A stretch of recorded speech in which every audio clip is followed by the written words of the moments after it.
All right. We are live, baby. Let's go. What is up? How can we tell who's in the chat or who's like here? Can we tell? A private chat. Nope. Comments. Yeah, How do we're we live. yeah, how do we oh, two viewers. Okay, cool. Whoever these two Let's viewers are. go. What's up, Jake? How are you today? I know we were talking in the Yeah, waiting room, but how are you today, man? I'm good, bro. It's been a great weekend. Lots of good things. Thanksgiving went well. Nice.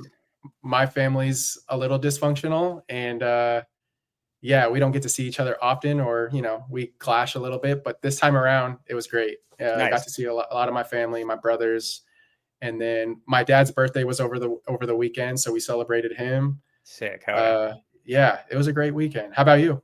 Good, man. My weekend or this past Yeah, week? this whole, I mean, it's Thanksgiving holiday. Like, Oh, I know Thanksgiving. you're working like crazy. Yeah, I work at UPS, and just Hustling. yeah, hustling. But what did I do this past Thanksgiving? Really, had Thanksgiving with my girlfriend, and then they're Awesome. now in Costa Rica at the moment. So I spent Thanksgiving with one Eric's brother actually. Oh, So really? and Is he with Eric, watching? and with Eric Eric, better yeah. be in here. Nah, that he's at work right now. Yeah, but I have to yeah. watch the So replay. so for everyone that's watching right now, me and Jake, this has been a long time coming, dude. Like I I I agree. feel I feel like we like broed out pretty Yep, instantly, 100%, which is sick. 100%. I Yeah, typically do that. because we're pretty down to earth collectors, I would say. As much as we talk about investing in the market and stuff to feed the algorithm, but um, I feel like we got to know each other pretty fast, and this came pretty Yeah, organically without yeah, I agree. I think I should probably like talk about how this kind of came about with you and I. Like, I yeah, came go for it, dude. across your channel through the algorithm. I think the algorithm was like, yo, we know that you're totally over the investing content. Let's serve you some of that real, true collector content. Yeah. And I came across your podcast with you and Eric, and like, I just got locked in. Like, I work from home, so I'll go on the treadmill and throw your podcast on for the entire hour and just Hell yeah. hit the treadmill. And that's the way I kill time. And I've really enjoyed your content. And I reached out to you, I think through the comments, through Yeah. TikTok at one point. Yeah. We exchanged numbers, and yeah, here we are. I'm Yeah. excited to be here, man. Yeah. And then we like went back and forth. I was kind of encouraging you to like, hit certain areas of the market and stuff. And it was cool, dude. I was like, sometimes when things work too well, I'm like, does this guy like really mess with me like that? Or, like, I don't know. No, It's I totally get it. It's like the people are just internet, weird. bro. People are just weird nowadays on the internet. Yeah, So I'm stoked that, and the more we get to know each other, the more we're on the same plane when it comes to, what type of 100%. collectors and stuff. And we kind of like gave each other our tours of our house and our sealed Yeah. product and stuff like Yeah. that. So that was cool. But what's up to everybody in the chat? How's the audio? Is the audio? Yeah, how do we sound? It's That's JD. Oh, well, yeah. Well, gosh, we got a few people in here. yeah. Karina's That's just my girlfriend. RBS Ryan. You got people thinking Yeah, you're a hero, man. JD's a That's good sick. friend. JD's Sick. a good friend of mine. He's Audio out is of good. Cool. Virginia. Cool. I met him through another YouTuber, actually. I met him through I don't know if you're familiar with Orion, but Orion had a live with JD once, and me and JD just clicked. We're very similar when it comes to collecting condition cards and how minty we like our raw singles to be. Sick. Hell yeah. So Yeah. should we get into our questions for today? Yeah, let's do it. So I Absolutely. have your questions pulled up. I didn't want to like Same. study them. No, I no, no. kind of I wanted to go haven't just even looked at your questions since you sent cool. them to me, bro. I'm Cool. I going wanted in to go like just like straight off. I'm for raw it. dogging this. Do you want me to tackle your questions? Yeah, you go first. Yeah. So Jake's we can question go back and forth. to me was what are my thoughts and opinions on grading? And I've kind of covered this. This is a rabbit hole. This is a rabbit hole. I kind of cover this in my past videos. Like I don't grade cards. I buy cards or graded cards here and there, but I am open. To me, it's like I'm just straight the binder collector. I just love like grabbing my binder from my floor, flipping through it. But my opinions on grading, like I think where my pushback is like the negative side to it Okay. is like people like not to call anybody out, but I told you about the Pokey Randolph situation and when I went to Japan. Sure. Where that dude, that put such a negative taste in my mouth. Like I was there trying to purchase some cards, some top cards. And this dude just has like the employee just take out all the top hits and just laid them all out as he's expecting them. And he's just like, oh, I'm just here to grade. They're just going straight to PSA. And I'm just like, or his grading service. Sure. Um, They're definitely not going to PSA. Yeah. They're going to, what is this? What's ace grading. Ace grading. Okay. And I was like, dude, like, I just want to throw some of these bad boys like in my binder. Like, I can't even so that kind of gives me that negative feel. And like taste. If there is a grading market that is just grading to keep for their collection to like display and all that stuff, like sure, but I guess maybe I'm like my view of the grading market is just kind of tainted because of social media and stuff like that. Yeah, that's pretty much it. Like but I am open to grade and to flip some cards, like I said, with the Surging Sparks Pikachu. Yeah. Or the Super Electric Breakers. Yeah. I hate that card. If you guys don't know that in the chat, absolutely despise that card. Hate's a strong word. I hate that card. It means nothing to me. If I pull that thing, it would go straight to grading, and I'm flipping it for the Maloticker. Something I want, Yeah, I would be in the same boat. I don't hate the card. It grew on me. I think the Terra cards all grew on me over time. But yeah, so as far as grading goes, it's honestly not. I wasn't surprised by that response. I think where I'm coming from with it is like, I didn't start grading until 2023. And a lot of people perceive me as this graded card collector. And I put out a video like last week where I just showed my binder collection, because that's how I collected the entire time I've been in this hobby. I came back in 2020. I collected in like 2010 through 2012. And in around 2023, a friend of mine offered to like, hey, you want to grade some cards? Like, I'll send them in my submission. And, I was just like, you know what? Let's try it out. And shout out to Kirby. Kirby, if you watch this back, Kirby is a good friend of mine that graded those cards for me. And I had a great experience with my first submission. JD can vouch for me when it comes to like buying raw singles. I was a raw collector, binder collector. I had all my raw alt arts and a little ETB and top loaders, and I would just flip through them all the time. Yeah. And like I said, I'm very particular about the condition. And when I got my first PSA sub back, I actually kind of tested what I thought would 10, and I tested some cards that I thought, you know what, this has a weird edge. Mm-hmm. Let me just send it in and see what happens. Because I didn't see it as like a flaw in terms of where like something happened to the card. Yeah. It was the way it was a factory issue, and it came back a 10. It was the Umbreon EX from XY Fates of Collide.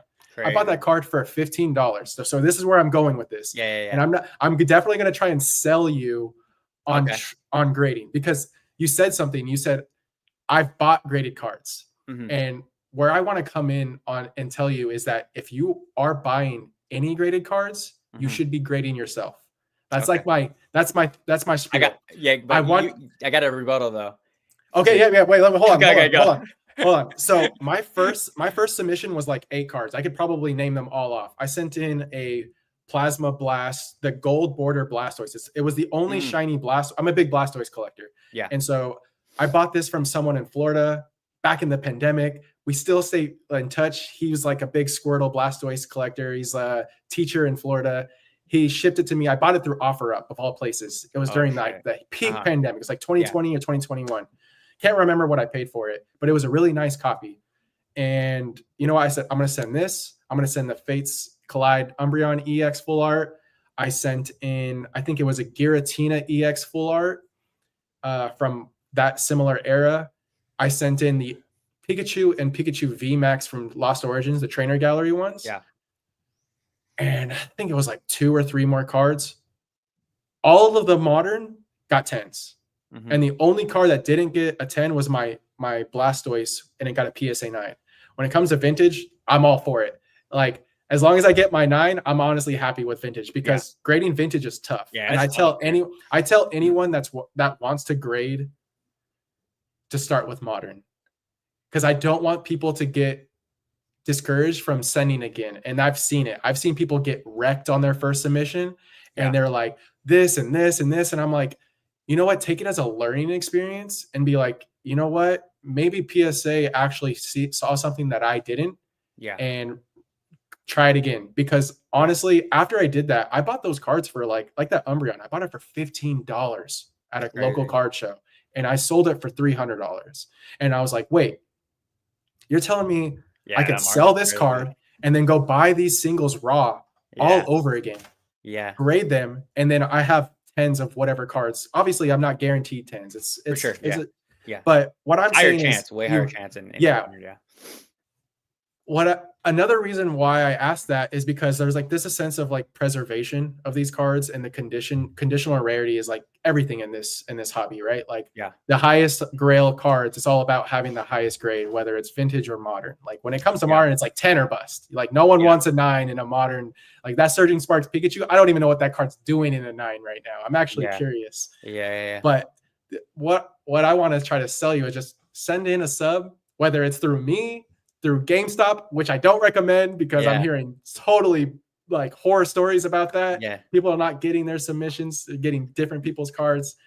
But that's where I'm going. I'm ranting. I want to hear what you're going to say. So here's my rebuttal, and I this is why I say I'm on a complete island when it comes to collecting.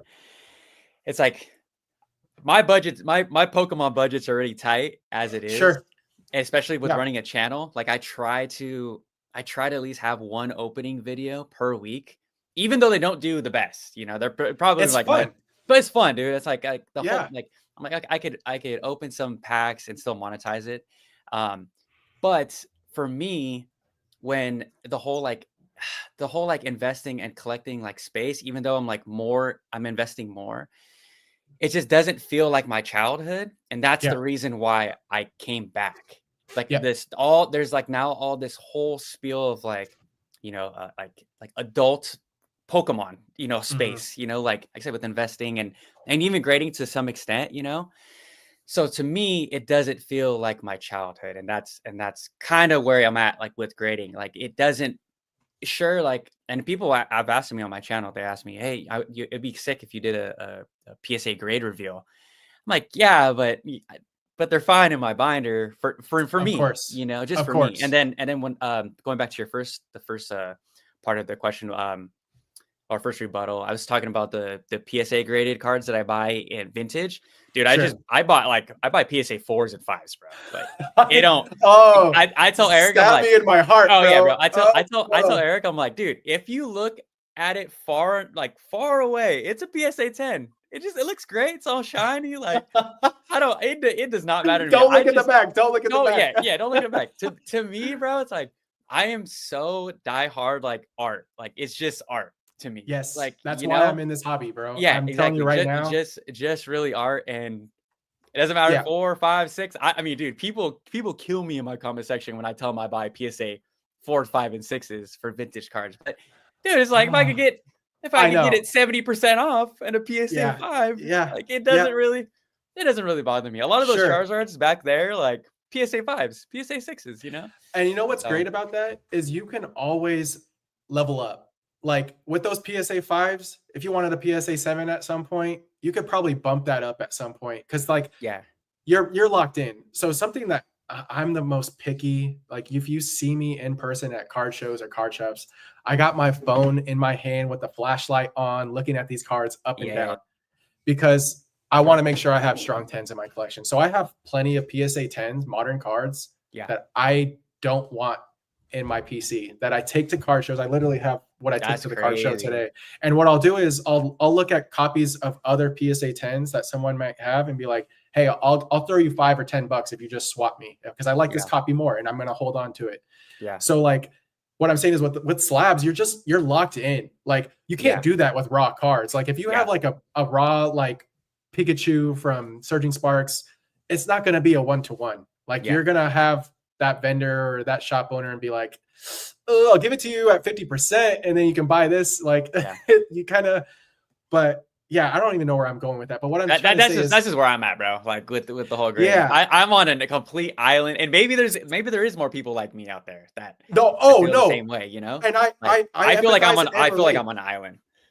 Don't feel that way because I feel like there are a lot of people. There's more people that are just binder collectors in this hobby. Like look at 151. There's probably like that set was the most like master setted set of all time.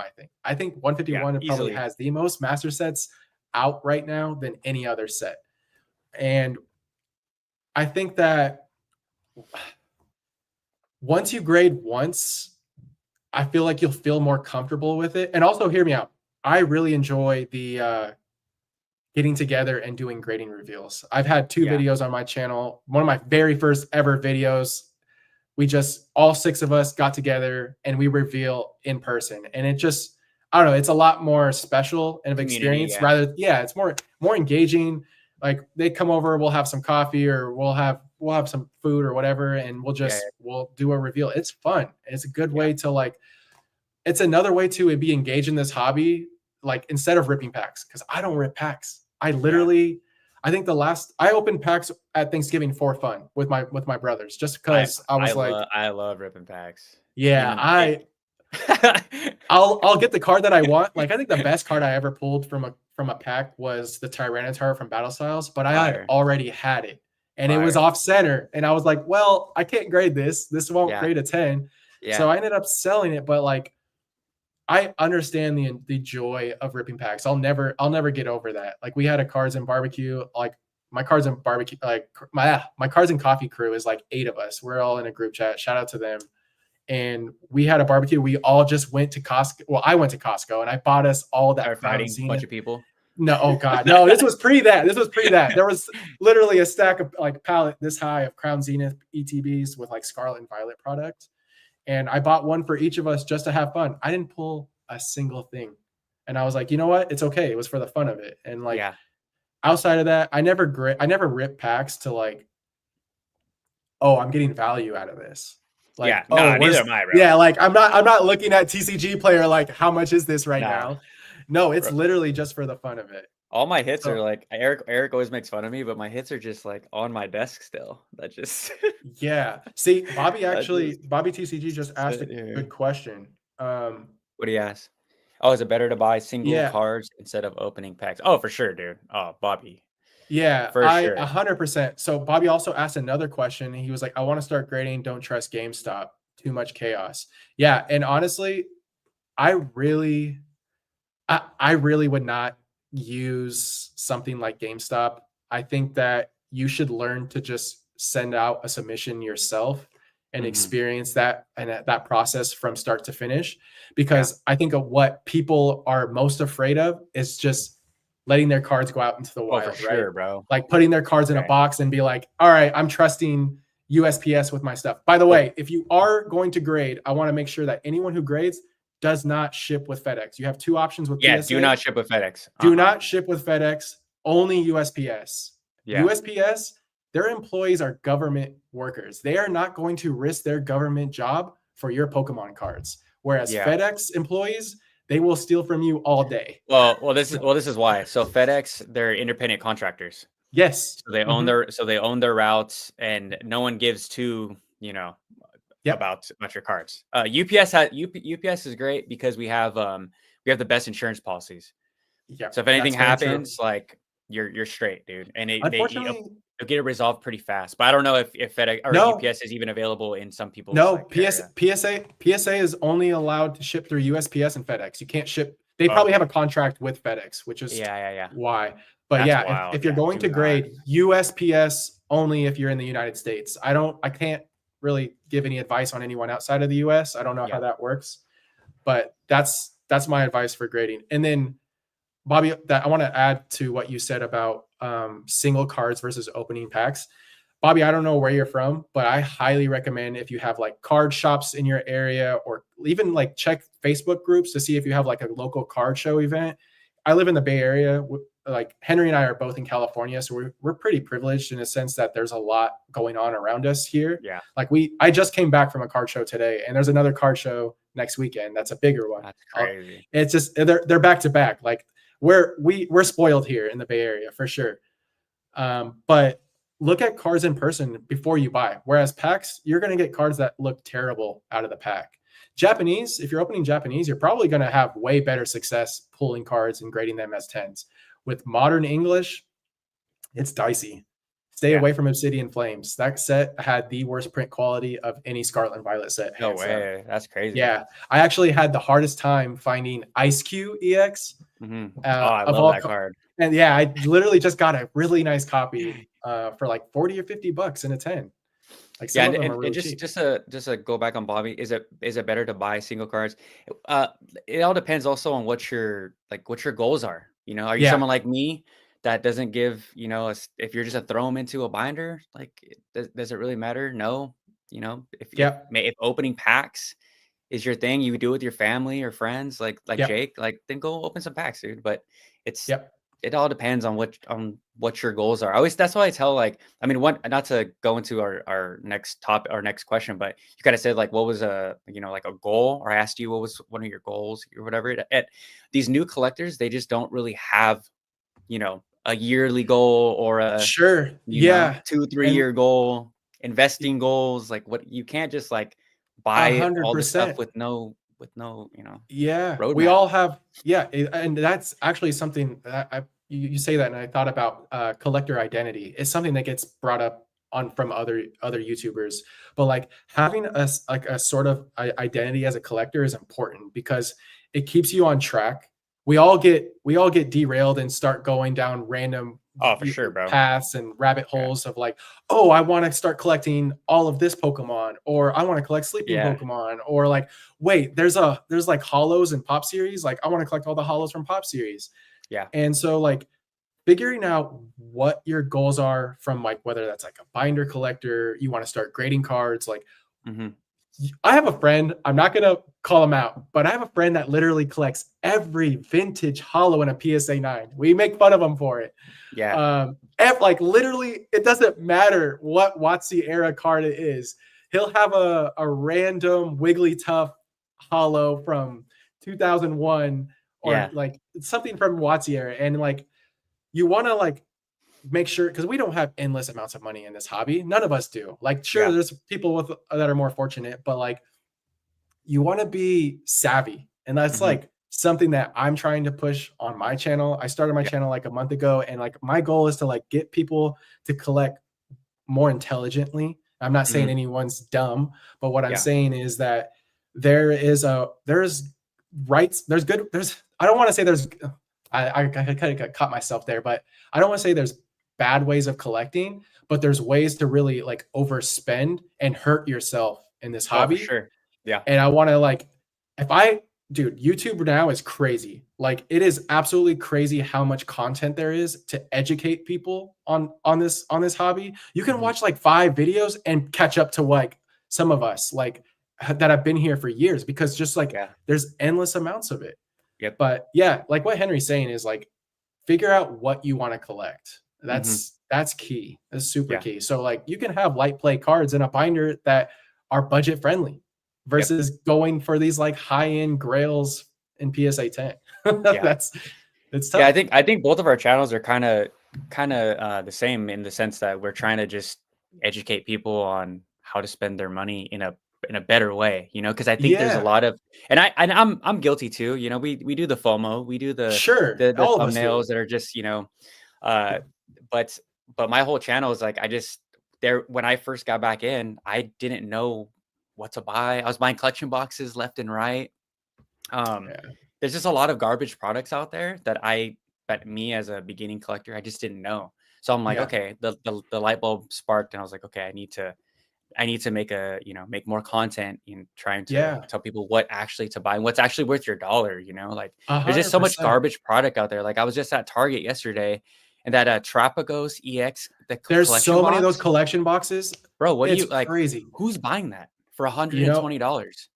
they were on sale at my card shop for $100, and I think it makes sense if you price it out per pack. But like, you look at some of these collection boxes, and I'm just like, this is a waste of space. If you're doing like a sealed collection, like there's so many like auxiliary products that you should just not be spending money on if you want to Yeah. do like a sealed collection. Mhm.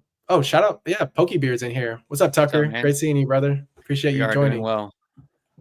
But yeah, like Yeah, there's if you're doing stick to Pokemon Center ETBs, booster boxes, even sleeved packs or like 3-pack check lanes do really well. yeah, Um, like I don't want to talk about like the necessarily like the investment standpoint, but like they tend to perform better if you are looking to add sealed stuff to your collection over like those random boxes that unless it's like the EV boxes from Sword and Shield, right? Like Yeah. the alt art ones, like those are beautiful. Like Yeah. and the Kingdra and Greninja, those are some of the, like I have those in my sealed collection because those are great. Yeah. Great. Those are great promos. Yeah. But yeah, there's like I said, there's just so much, kind of garbage Yep. product out there floating around. But Yep. yeah. Yep. So my little sister, she's like me LOJK with like the product. I just posted a video like I think it was 2 days ago talking about just like I don't know why people still buy like MSRP ETBs at like Target and like Walmart and stuff. Like one of my first like light bulb moments is like I'm just thinking about my little sister. She bought I think it was a Scarlet or Violet ETB. Dude, she didn't pull anything. Like Yeah. multiple Which is times. crazy because those Didn't have pull good anything out of her boards. ETBs, and I was like, "Ooh, like you don't get nothing, Nada. like 100. Well, like two of those boxes, 110 MSRP. You don't pull nothing." I'm like, okay, I'm gonna start looking, other places, and with all, I think with my crazy, well, in the beginning, my crazy upload times, I would get people from all over the place, dude. Like it wasn't just California, United States, dude. I was getting literally all over the place. And a lot of my subscribers are like, "Oh, check out like Chinese cards, check out like Thai cards, check out, You've been collecting a So, lot of them. dude, so I went down a rabbit hole and I was like, "Oh, dude, simplified Chinese cards, freaking $10 for an altar? Like, dude, it's done." And then he got it, and then I received them, and like I'm all hooked. Like I just got the Celebi Oh yeah, right here, dude. man, even in So, like English, that card is $10, so like under. $10 or Yeah, less, that's crazy. And or less, dude. is that Chinese? Yeah, it's Do Chinese. those have English backs? Yep, they have English backs. Yep, Oh yeah, they're beautiful, dude. they Like are, and that they have I love they them. have Japanese quality in terms of like print quality compared to I like believe, yeah. I believe. yeah. So I wish my dude Jordan was in there. He's the one that he actually sends me and Eric like a Christmas mystery box. Okay, Like every Christmas, dude, plugs dang, us. that's Absolutely awesome. Shut up. plugs us. I mean, dude, every altar in the Sword and Shield era, he sent me. Like Wow, what a in legend. Chinese. Like Because cool. he's in China, right? He's in He's in I Hong think Kong. I think he's in Hong Kong. He's a teacher. And then Wow, he has like two locations that he's always back and forth in. wow, But he's like my guy what to a go legend. to when I talk to you about like That's a the good Chinese person to market. know. Yeah, Oh, because dude, he's like the best. Yeah. I always tell him, I'm like, dude, please make a YouTube channel. I think he has like one short out. But I was like, dude, Jordan, please make a he YouTube should channel. be. Like put people Oh, on. he Like should try to get those Pikachu's. That 5th anniversary Pikachu that came out. Shout out to Pokeneer. He's one of my friends in Cards and Coffee crew that's in the oh, chat. sick. Hell yeah. He was trying to make a play with all of us to buy a bunch of those 5th anniversary Pikachu's when they were like selling for like $90. Yeah, Dude, yeah. they're $200 right now within a That's matter so of like a week crazy. and a half, 2 weeks. It's And kind I of wonder what crazy. they're going like for over there. Like Yeah, probably they're nothing. probably a lot. Yeah, a whole Yeah, lot probably nothing. less. So you should talk to Jason about Yeah, maybe getting yeah, some of those. yeah. Like, dude, like, so Jordan was telling me Oh, Jordan, yeah, Jordan. Jordan, yeah, Jordan. Like I guess like traditional Chinese and simplified Chinese, like they're two different collectors, and they don't want to touch each other's cards like with a 10-foot pole. Oh, interesting. Very interesting. So he gets them on like Facebook Market. I was like, where do you buy them besides eBay? And he's like, you have to do meetups on like Facebook Marketplace. Such a like strange Whoa. concept. Yeah. The only way I get them is on eBay. I wish there was like a way to Direct grab them, buy. but Yeah. and I just ordered some of the Fusion Strike from Simplified Chinese. Those Okay. big like jumbo pack. Have you seen the jumbo Yeah. packs? I've seen that. It's crazy. It's like it's like They're like this this thick, thick, dude. right? Yeah, Yeah, yeah. they're huge. Yeah, I just got a booster box, so I'm gonna be opening That's them on my cool. channel like Oh, probably heck next yeah. week. So I'm hyped, dude. Like I'm not like Are there any I'm big hits in that? yeah, it's Do you Fusion know what? Strike. Yeah, it's Fusion Oh, it's Strike. just oh wow. So you Yeah, can get Mew, yeah, yeah. Espeon. Oh wow. Okay. I don't know if Very the cool. Espeon's in there because there is different cards in each set because Yeah. some of them are in the summit or some I don't know if it's traditional. I think it's simplified Chinese that's still in the Sun and Moon era or they're just coming into Oh, the Sword and Shield. they're not in No, sync. bro. Oh wow. Yeah, I didn't know that. I could be wrong. This was just what Jordan's telling me. Like, My knowledge is like yeah strictly he English and informs me all the time. Japanese. Yeah. So yeah, so it's just so cool. Like I love diving down different avenues just because just like you said, there's so many like content creators now. Like how do we stand out, you know? And like Yeah. I do like shout out to Pokebeard, but I watch his the Market Mondays and I'm like, okay, like those videos do well. He obviously has fun putting together those collections. I'm like, how can I do something similar like that, but in my own Yeah. flavor? And I was like, dude, Sure. Asian language, all different Asian languages. Oh, Yeah, you like the absolutely. Fusion Strike, Mew or Gengar? Cool. What is it in Thai? What is it Yep. in Spanish? You know, Yep. whatever. You know, Yeah, so I can definitely relate, man. yeah, Like that's something like that stopped me for the longest time from actually just clicking record and starting my first YouTube video was yeah, yeah, like how do I separate myself? And I feel like you kind of just said it, man. Like everyone has their niche and it's just hmm like figuring it out as you go. Like yeah, if there's like any inspiring like YouTubers want to make content, whether that's just on TikTok, YouTube, just literally just start, bro. Like yeah. Yeah, if there's it, anybody in the chat right now that are into, you know, Pokemon and are thinking about doing a channel, just do it. Like just do it. I literally threw everything at the wall. I was like, "Oh, I Yeah. want to do a podcast because I want to sit down with my buddy and just talk, you know, shoot the shit, you know?" And And then I I was like, love it, you man. You know? guys are doing great. You guys Thanks, really man. are. I enjoy the dynamic. We talked about this off live where Yeah. like It feels weird Eric without Eric, dude. It feels hella I weird. dude, we should do another one of these with Eric. He Like that would won't. be He oh won't do my it. gosh. I know. He won't I do was actually it. telling Andrea, like, Eric's a little shy. He He won't won't do the do it, live. And man. I'm like, this is my third, maybe fourth live. And this is where I'm starting to feel more comfortable with it. Obviously, I'm making content, so I got to talk to a camera now, and Yeah. that was the weirdest thing, bro. Like Yeah. figuring out how to just talk to yourself in front of a camera is strange. But we need to get Eric. We're peer pressuring Eric into this at some point. Yeah, everyone asking for Eric in the chat. He's at work right now. He Yeah, texted me. see? He texted me good luck. So yeah, I really from the get-go I pushed Eric to do live content. I was like, dude, like Poke Corner has to go live at some point, bro. Like it has to go live. I think he'll But build up to it. but I what think Eric, like what the audience doesn't know about Eric is that when I mean we're supposed to do it at 1:30 every day, right? He shows up about an hour late, 45 minutes late, you yeah. know, it's just like, and then we come in, I'm like, Eric, here's the questions. And then I'm like, Eric, do you look at the questions? Like, nah, they're I'm freestyling, just bro. freestyling it.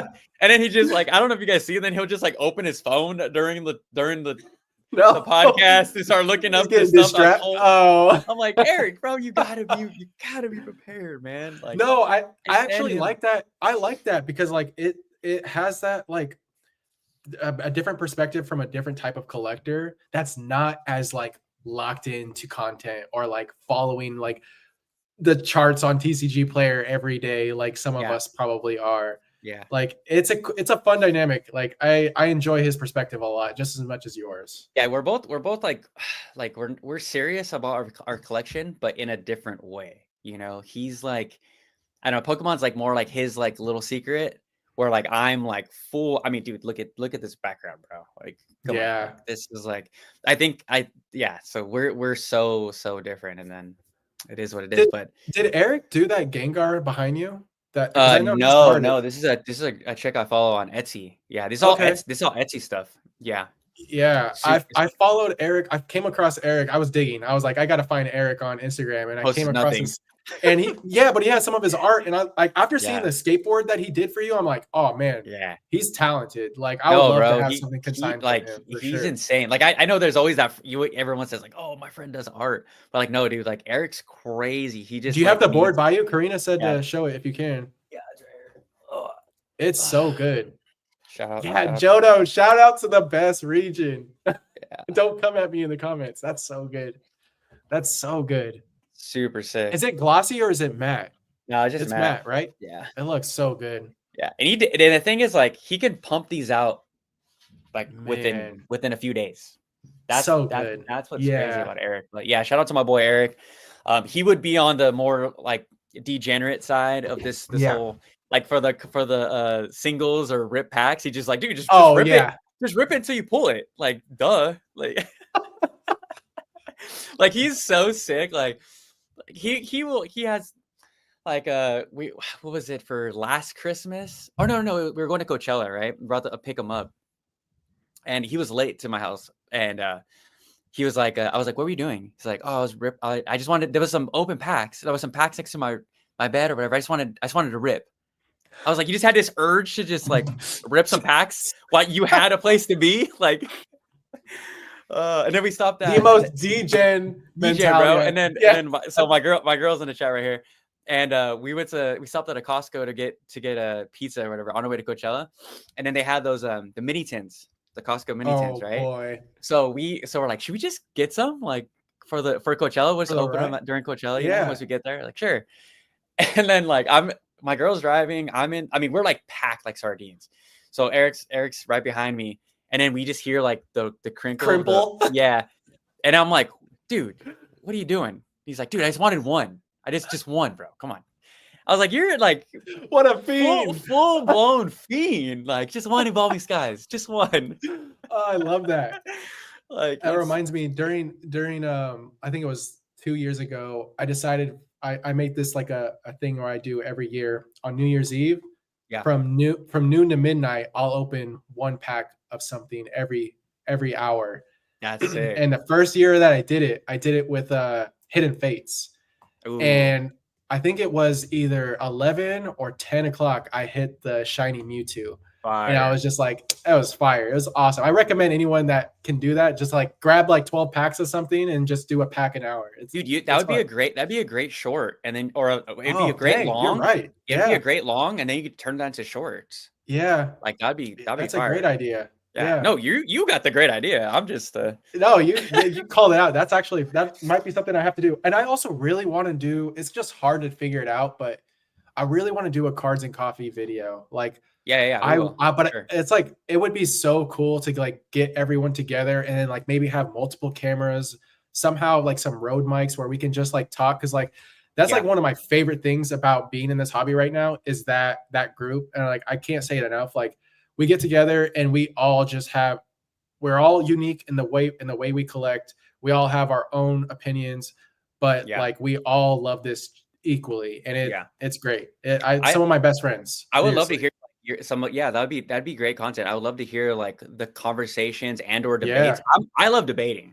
Like I love hearing like different people's topics and kind of giving back. But so I would love content like that from you and your friend. Yeah. Just because you guys are, me and Eric, we're degenerates, dude. Like I said, we like my hits are not in the binder, they're right here, you know. So I'd love to hear how you guys, you know, get down. No, 100%. Like we all have our hot takes and like where we see certain things going, and we're not always right. Give me a Pokemon 2025 hot take by Johto Jake. Just a spicy one. Just throw a wrench in. Okay. I think I know one, and it's that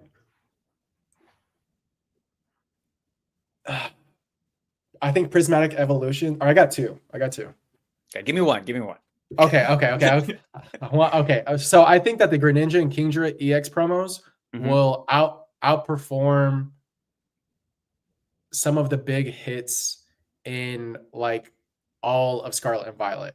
Like the Kingdra and Greninja, I think that they have so much opportunity right now because they got flooded into the market, and that Shrouded Fable is not a favorable set. It's probably treated as the redheaded stepchild of Scarlet and Violet at this point. And I know someone I'm already throwing someone's play out the window because I know someone that started thinking about that as of recently. Are you talking more of like a graded play, or are you talking about raw? Just raw? Graded doesn't matter. I think that there's a lot of opportunity there, especially with the Kingdra. I think that it's probably one of the cards that will do, because it's a very unique set. That art style is I forget how to pronounce it, but it's a Japanese art style, and you don't see that often. The last time we saw that was the stamp promos. Yeah, I was just about to say stamp promos. And look at how those are doing. So I know and their texture, dude. Yeah, their texture, they're almost like SIR. They are SIRs. They're just not in a set. But like those stamp promos have a cooler, more unique origin story. You could pick them up at the post offices in Japan. They came in that they had the actual stamps with the So base fire, set. dude. So So good. fire. I actually really want one in my sealed collection. I know that they're like just like cheap plastic over it, but I would just throw that thing in an acrylic box and call it a day. Yeah. But yeah, that's one hot take. I want to say my second is I think Prismatic Evolutions is going to get printed into the ground, and there will be a point where it will be available pretty readily for anyone that wants it. That's what I said when I watched Brian from Pokeane's video.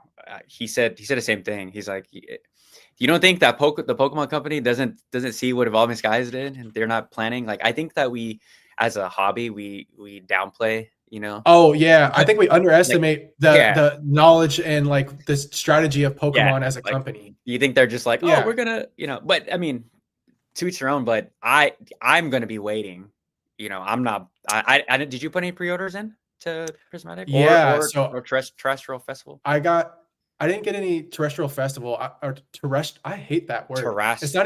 It's not even terrestrial. It's terrestrial. It's like terrestrial festival. Yeah. I've been calling it you know Rob Burns? Yeah. Yeah. Dude, he calls it testicle festival, and I Oh. cannot I can't, bro. But no, I didn't get any of the Japanese, but I did pre-order 3 cases of the Pokemon Center ETBs. I got lucky. Damn, that's crazy. Yeah. Yeah. So I got really lucky there before it's changed the limit. And I don't plan to sell any of it because if they don't change it back when they have a second wave of pre-orders or on the day of release and they keep that limit to 2, those case premiums are going to be like kind of stupid. So Yeah. I'm sitting and I'm not getting any more. Like I'll wait for the booster bundles to come out in March and I'll probably pick up a display case of that at some point. Yeah. But outside of that, I'm not going after the singles in the first year. I'm not going after any more sealed product, the collection boxes and any of that. I'm not interested in unless it's like a UPC of a sort that has like a textured like special card.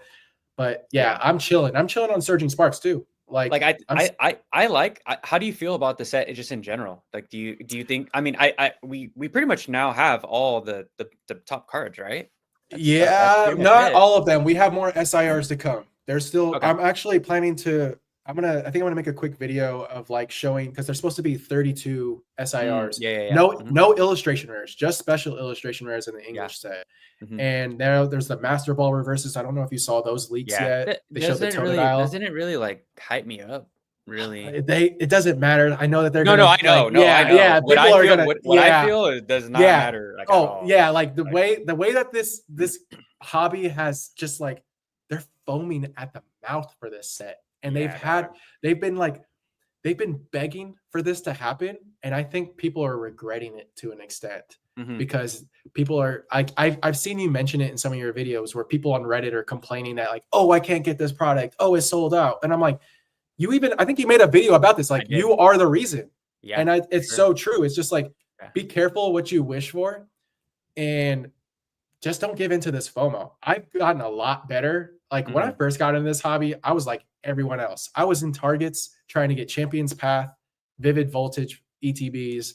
Yeah. I remember waiting in line at a Target in like Livermore, and it was the most toxic experience. I'm surprised I even stuck around after that. But like all these sports cards, people like Flipper, like the total, like I'm going to just hoard all this and sell it for a quick premium were there. And it definitely left a nasty taste in my mouth. Yeah. But I quickly realized this isn't a part of the hobby that I need to actually engage myself in. And like I can stay away from sealed that doesn't make sense to like, or that was a weird time. Yeah. I have a weird nostalgia for the pandemic because of how crazy and exciting it was. Mm-hmm. But if I could navigate it differently, I would have 100%. Like I was around somewhat in that time. I was definitely me and Eric both were. We would hit different targets, to try to pick up any sealed product that we could. So we were around there around that time. And like the reason why I make some of these videos of telling people to like not have FOMO and to wait it out is because it's gonna be okay in the long run. I think a lot of people have this like they've seen what Evolving Skies did as an investment. They see what all these previous sets, and they want to keep that price point, and they just want to bring it over to the next. They want to replicate it. Exactly. Over and over again, bro. Yeah. It's like, oh, Crown Zenith. It's going to be this. It's gonna have this price point. It deserves this price point. Like, Yeah. and I try to tell my audience like over and over again, that's not what we're in nowadays. Like, Yeah. Pokemon is printing crazy. Pokemon Japan printing crazy. Like, there's Yeah. and people are Pokemon's more finding. bullish on reprints in Oh, dude, for Japan sure. than they are in English at this point. Like For, I took advantage of that 151 reprint that we got at the I beginning know of you early showed. summer. Yeah, you should. You would Dude, text yeah. me. You'd be like, Yeah, "Oh, no, it's live. It's live." that was a must play in my opinion. Like I don't collect a lot of Japanese, but I know how special 151 is. I told you like what my sealed collection looks like Yeah, for yeah, yeah, 151, yeah, and it's literally the set of a generation. for And sure. regardless of how you feel about it, it will perform that way. Like Yeah, I yeah, just yeah, yeah, yeah. like No, no, no, for sure. And then it's like like we'd be foolish to not think that just Gen 1 doesn't have that Gen 1 tax. Like we should all like us as a hobby yeah, should just know. yeah, Gen it's 1 given. tax, it's there, you know. And I mean, I have friend like I go on Instagram and there's like friends that I never knew were into Pokemon cards, like buying 151. I was like, okay, Oh like yeah, it is what it is what that is, but then they don't buy any other set. yeah. No, And it's I'm like like, Celebrations. People came back when Celebrations came out because it had yeah, like reprints of base set, but 151 was like a whole different beast. Like yeah, that touched on nostalgia and like the modern aspects. And yeah, yeah. yeah, Yep. but I want to Oh, get back to your question on yeah, go for it. prismatic Yeah, evolutions. Like yeah, yeah, that's what I say. most of the cards in the set, they look great. People want to compare it automatically to Evolving Skies? And I think that's just not a fair comparison, in my opinion. Yeah, for sure. Um, like Evolving Skies was really cool because you got the V and you got the V Max of all these evolutions. And I was really speculating hard on that possibility happening with this set, but it looks like we're just getting the Terra types as of now, based on how many other SIRs we've seen leaked. Mhm. Um, I think the Terra Crowns they've grown on me since the Terapagos, like the Terapagos from Stellar. I love that card. I think it's a Yeah, cool card, cool Pokemon. But I I think people are going to shill this set to the moon, but I think it's also going to come crashing down pretty yeah, hard at one point or another. I for sure. truly think that the hobby is going to have like a big burnout around like March, like, and that's terrible timing. Like actually April, because it's terrible timing because the Team Rocket set comes out in April in Japan, and Yeah. that'll probably be coming out in English in over the summer or late, maybe like early holiday season, maybe a Mhm. year out from now. Yeah. And people are going to miss out on another opportunity. And people are always like Surging Sparks is like people have spent so much more money on Scarlet and Violet Surging Sparks than any other previous Scarlet and Violet set. And I'm like, Pokemon's just gonna reprint it. Like the set hasn't even been out a month and it's selling for 200. You think the Pokemon company likes to see that? Absolutely Exactly. not. Yeah. Because they want that FOMO aspects. But Mhm. when you have to remember is that this is a TCG first. Like Mhm. players need access to these cards. Sure, there's cheaper versions of these cards, but forcing players to like buy packs that are like nearly almost like $8, like what are we thinking? Like there's no way. And what really frustrates me about that set is like people keep saying, oh, I hate the comparison with Vivid Voltage, Mhm. but it's not about comparing the cards in each of those sets. it's Exactly. it's it's night and day. Like Mhm. let's all Yeah, be yeah, yeah, real, yeah, it's night and day. yeah. That's pre alt arts, that's pre illustration trainer gallery, it's pre all of that. We had our Mhm. rainbow Pikachu, and that's pretty much it, right? That's So it, yeah. don't I where I compare it is the sheer amount of hype that we see with Vivid, with we saw with Vivid, Yeah. and the sheer amount of hype we're seeing with Surging. Yeah, It's literally worse than Vivid, and like people need to chill out. Like yeah.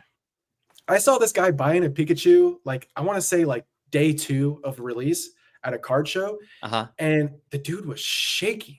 He was so like, do you know how like this card's gonna moon? Like he just was like had this like he saw money, he saw dollar signs, and Yeah. like he was so, and I was like, I, I feel like I gotta say something. I don't know why. I was just like, honestly, you should be kind of careful. And like right now, he's probably up, but like he spent a lot on that card. He traded in a lot of slabs and all this other stuff that probably like outvalues that Pikachu in the long run. And Mhm. people make emotional decisions so often in this hobby, and I'm trying to be better at it. I definitely have been someone to do that in the past. But if you take the emotion out of it from like the sealed or like the plays, you'll do better. And it comes with time and patience in this hobby. And like it gets said all the time. It's like I'd rather have time in the hobby versus trying to time the hobby. And it literally it's that. Like if you want to build a collection that you're proud of, you have to be smart. Like for anyone that doesn't know that's watching this, I've been working on like a Sword and Shield alt art set in PSA 10. That was like my first goal after I started grading, and I achieved it over the summer. I got every alt art in Sword and Shield in PSA 10, and I'm working on Scarlet and Violet SIRs and tag teams from Sun and Moon, and those are all slowly happening, but I'm grading a lot of that myself. So my buy-in is low. I'm making plays on cards where people are distracted with that Pikachu. Like you look at some of those the special illustration rares from Paldea, like they're like $15 SIRs. There's a SIR in Paldea Evolved that's like $5. Like the Quaquaval is like a $5 raw card. And that just to me screams opportunity, whether you like Quaquaval or not. Paldea Evolved is only getting more expensive at this point in time. That Magikarp is going silly. Like I just saw it sell for like $1,100 or $1,200 on eBay. I'm like, what are we doing? Like there should not be an ultra modern card that's going for that fast. And I get it. Demand is at an all-time high, but there will be another low. And I promise you, be prepared for that. You do not want to be in a place where you're not liquid enough to like buy these singles or like trade into these singles when it's at a low, because that's when you should be buying, looking elsewhere. While everyone's distracted with surging, move on. Like look at other things, like even look at vintage stuff that's like really cheap right now. I'm ranting. We could probably jump into the next one. Very good. I want to know, can you guys answer in the chat? Are you guys more into the more collecting, or are we investing? Are you more singles? Yeah, I'm curious too. Yeah, I'm super curious. Because you guys, I'm over here ripping Korean boxes. I would love to open something like that. I spent $110. I just I've got like 4 or 5 boxes of Paradise Dragona and Super Electric Breakers. I on the site I buy is from Pokey.io. Pokio.io. Yeah, if any of you guys are interested in opening Korean packs from Korea, really cheap, and they come really well packaged. It's just fun, dude. Like, I don't know. Like, I'm so the opposite. It's budget friendly. It makes sense. It's like you can have the same amount of fun in a different language for a fraction of the price. Like my last couple of videos, people have been new to my channel, and they've been saying, they're like, oh, you just want to like pump up your stock.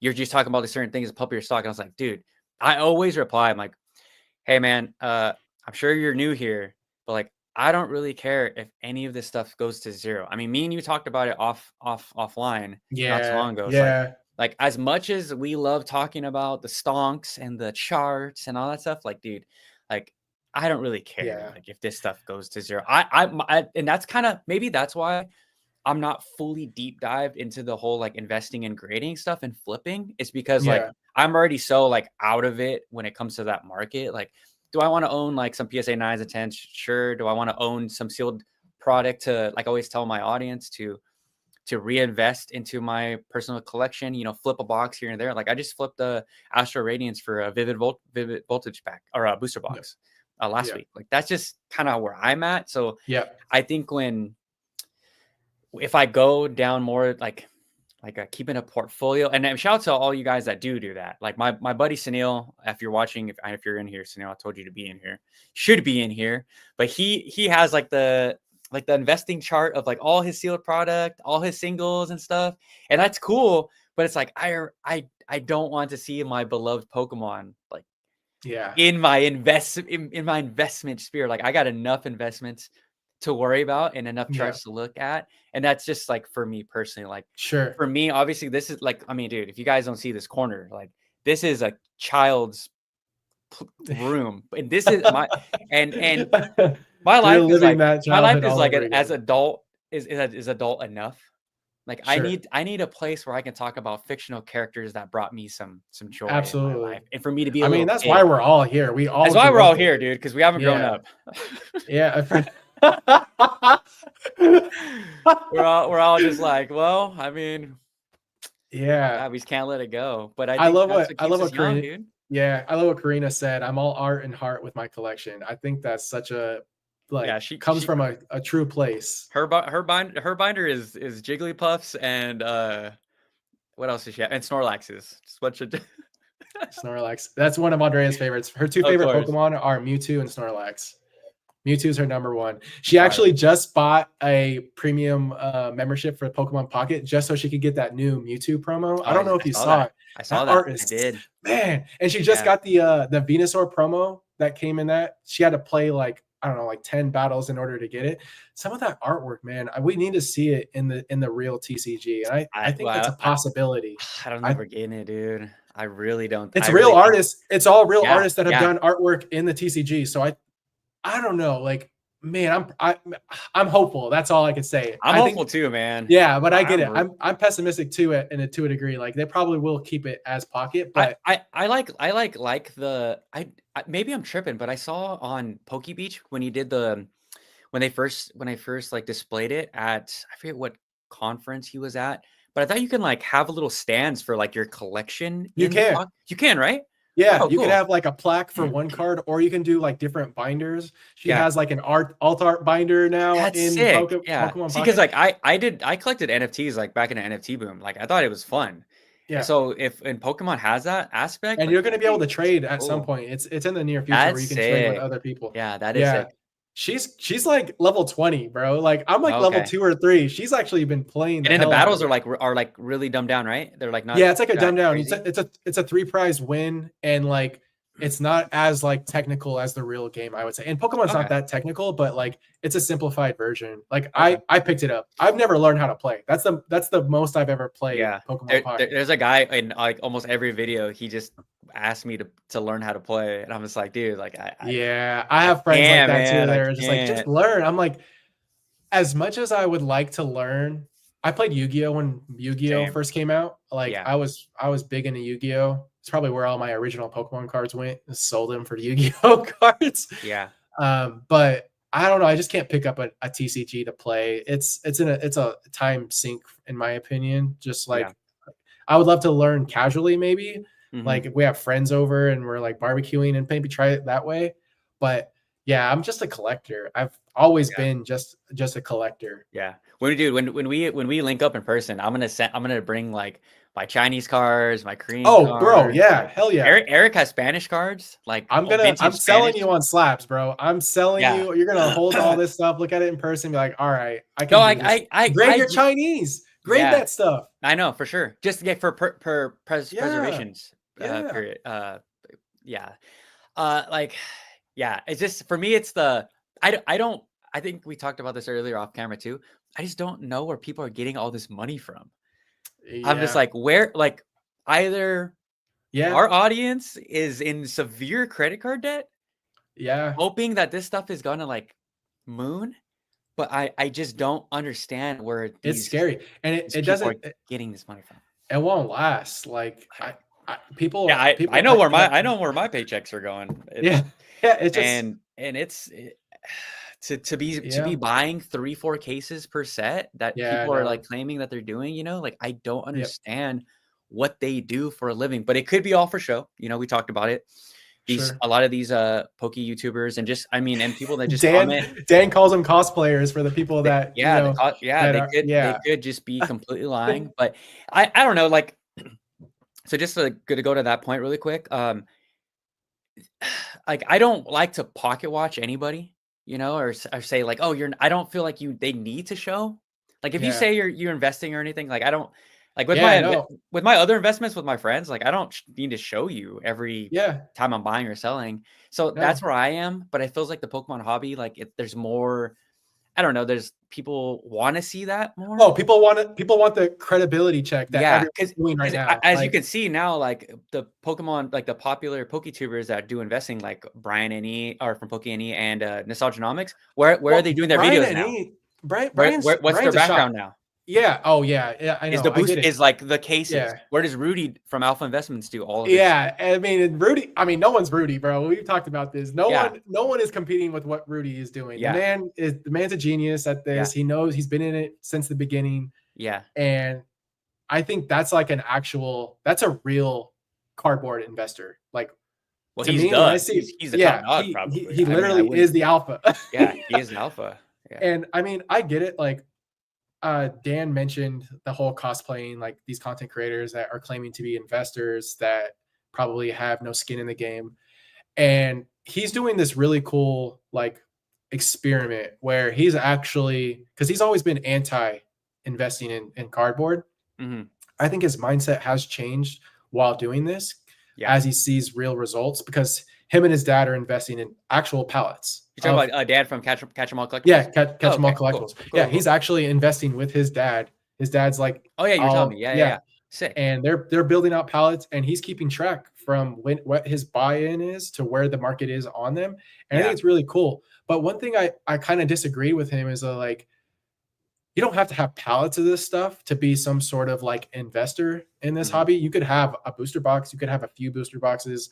Like you don't have to have everything and more to be this like huge investor. You could just be a collector that appreciates sealed and be happy to see it go up in value over time. Exactly. And like I won't be the content creator. I'm saying it right now that I have like all of my booster boxes on display to give you some sort of like credibility into what I'm doing. Like I hope that what I bring to the YouTube space is educating people on, because I'm learning every day from others in this hobby. There's plenty of extremely smart people in this hobby. Like Dan's one of them.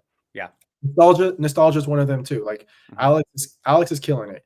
Mm-hmm. No, I don't agree with all of them all the time. Yeah. Nor are we supposed to, you know? Yeah. But like I want to be able to like give my takes and experiences from like the collector perspective that's also doing some sort of investing in this. Investing, like I showed you, I am that person that has Pokemon in my closet. Like I have sealed Pokemon in my closet, but I'm holding that long term. I'm not the person that's like going to dig into it and sell it all off because I want out of it. Like I believe in this stuff long term. I believe, like I see it all the time, dude. Like when I'm at these card shows, there's these kids that light up over Pokemon. My girlfriend's sister, like her youngest son Teo, he's just like over the moon with Pokemon. I showed him that I had a YouTube channel and he was looking at my binder and he was calling out all the Pokemon names. I'm like, whoa, how do you know all this already? And he's like 8 or 9. Like it's that generation is going to like keep this hobby alive. Like, and that's another thing is like, think about rainbow cards in the future. Kids love rainbow cards. I go to any of the card shops. The first thing I always ask is like, what are the kids into these days? When Sword and Shield was popping, rainbow cards. Yeah, that's what Eli from Pokemon USA said. Oh, did he really? Yeah. Honestly, it'll be a revival in probably 15 to 20 years, because I mean, you look at kids that you want these rainbows now. Obviously, they're kids; they can't afford them. We couldn't afford base set Charizards, but look what we're doing now. Yeah, and that Umbreon VMAX, that card, I always compare the market, and Z and G taught me this, James.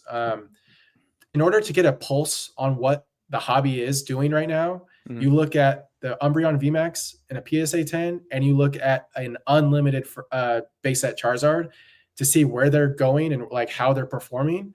And that'll kind of give you a better understanding of like where vintage and modern is at this point in time. So like, if that's just that's an interesting take, dude.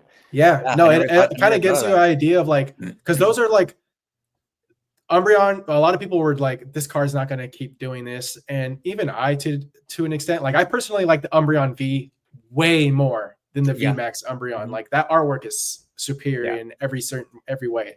But that Umbreon VMAX, it's the new modern base set Charizard. It just is. And whether you agree or disagree with me, the market's going to market. And that's another thing, like I mentioned, is like keep your emotions out of this, because if you try to fight it, you're going to lose. Like you're going to get jaded.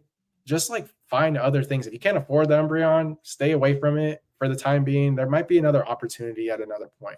I mean, might have to throw the booty chew on that list, dude, or Torkachu or I whatever know. the people Hey, will call it. it But will dude, do really well. It's I Pikachu. as much as like, and I made a video talking about like the downfall of Pikachu Yeah. cards, of said Hmm. Pikachu cards, and if this one's going to be different. I think that this one is going to be different just because of the terrestrial crown Yeah. and the return of the rainbows. As much Hmm. as like collectors didn't say that they liked the rainbow cards, Yeah. I still think that one probably is going to be king of, and it might be a hot It take, might be. I but just, man, I think those last that 4 sets of every era, bro, they cook.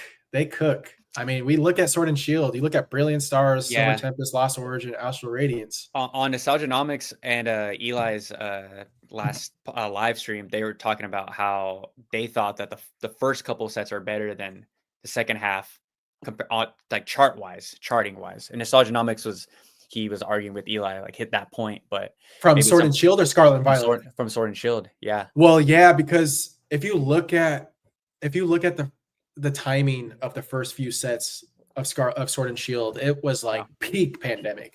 True, Like true. It's unfair comparison peak, for sure. yeah, like vivid. But honestly, Battle Styles, I mean, I think Battle Styles, I can't remember what it was selling out the gate. I want to say it was close to like, It was man, hot, bro. actually, It was it hot. probably was. I can't remember. I remember Battle Styles release, but I don't remember what it was doing. I remember no one liked Chilling Rain. Like no I one liked know, Chilling Rain I know, for a long time. bro. When And I was just like, that's how I think my channel started to catch, like try to start to heat up, is when I just started making Chilling Rain videos, talking about how yeah, much Chilling Rain's, I like Chilling Rain. it's a great set. It has Yeah, one of the most alt arts in a set. I think it's probably there's like so many alt arts. second or I third. can't even like. Yeah, no, there's a There's lot. so yeah, You got and the it Galarian birds, the Blaziken, you yeah. got the Ice Riders. Yeah. Yeah, You there's know a lot. you know what I was telling Eric, what I really love about those, Sword and Shield sets is just that the color of the boxes, of the booster boxes, were just like pink, blue, Yeah, the like, I Fusion Right miss is that. popping. The I Fusion miss was popping. I yeah, I love miss the Fusion Strike ATV. yeah. No, not ATB, just the booster box. How it's just, Oh like, yeah, pink. yeah. How they're Oh just pink, yeah, like, I miss colored booster boxes. They yeah. stand out, and I think, like, over time, they're gonna, like, just you gotta, like, for all the investors in the channel right now, like, you guys gotta think, like, it's the little things like that is Oh, what's going to drive these 100%, things, like, "Oh, yeah, I just want the blue box or the pink box," or, dude. you know? I I know it's maybe a weird take, but the Terra Eevee from the ETB from Prismatic Yeah. is one of my favorite Oh, ETB yeah, you liked artworks. it, yeah. I don't think you're much of a fan, but like I think it's just like from a display perspective, it's one of the best looking ETBs from Scarlet Yeah, and yeah, yeah. Violet. Yeah. Yeah, but yeah, I agree with you. Like little things like that go a long way for sure. So should we take some questions? See what, Yeah. the chat. Quilly is my friend Drew, and he said Andrea with a premium pocket membership is peak top signal. Facts. She does have a celebrations master set. Like we Oh, both collect fire. celebrations. Yeah, we both made our own binders of Super celebrations. fire. That's so So funny. so I saw this one from, Alicia. "Hi, guys. I'm about to turn 40 and just started in the hobby. It's all about keeping the inner child alive. My first Yeah, box arrived from Japan, and I felt like a little girl all over again." See, yeah, like, those like, that's the audience I'm trying to hit, like, hard, 100%. Yeah, because absolutely. like, yeah, and I did get a comment like that maybe 2 or 3 videos ago. Some person said that, they're like, "Hey, I just found your channel, and you can just tell you're just a diehard collector that just loves Pokemon." Yeah, And I was like, "Dude, like, yeah, good. I'm glad that you said 100%. that, because I'm gonna continue to rip Korean, and it has no value. Like, I'm gonna Yeah, continue to, like, buy all these cards enjoy it. Yeah, and just enjoy the 100%, dude. art, dude." Like, me and my Yeah. girl, we just watched that, the Legend of Celebi movie, and I was just like, "Okay, I need to buy the Celebi card," like, just like, that's just the kind That of collector Celebi I is am, so dude. slept on, even in English, man. I'm bullish on Celebi. Like that card, like it's probably still cheap. And Fusion Strike's booster box is up right now. I think that's Is like it a 260? 240? Oh my gosh, it's higher than I thought it was. That's Yeah, crazy. isn't it around there? You're probably right. I If haven't chilling tracked is it. like 245, then it's Wow. probably there. Those two are like, they're like holding each Wow. other's hands as they rise up the ranks. Yeah. I think that's a good thing to think about. Like you look at Chilling Reign, and that set was not favored. It was really cheap at one point. I think you can get booster boxes for like $80 a box. And I just told you the other day that I picked up Scarlet and Violet base for $75 a box. Hell yeah. Dude, after tax, I mean, it was like $4.90, but like Yeah.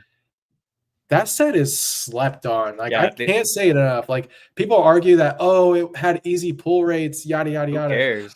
But like it has two, it has Kanto tax, it has that Yeah. Hypno and that Slowpoke, and both of those illustration rares are fire. And it's got Gen 2. It's got Gen 2 tax too. Yeah.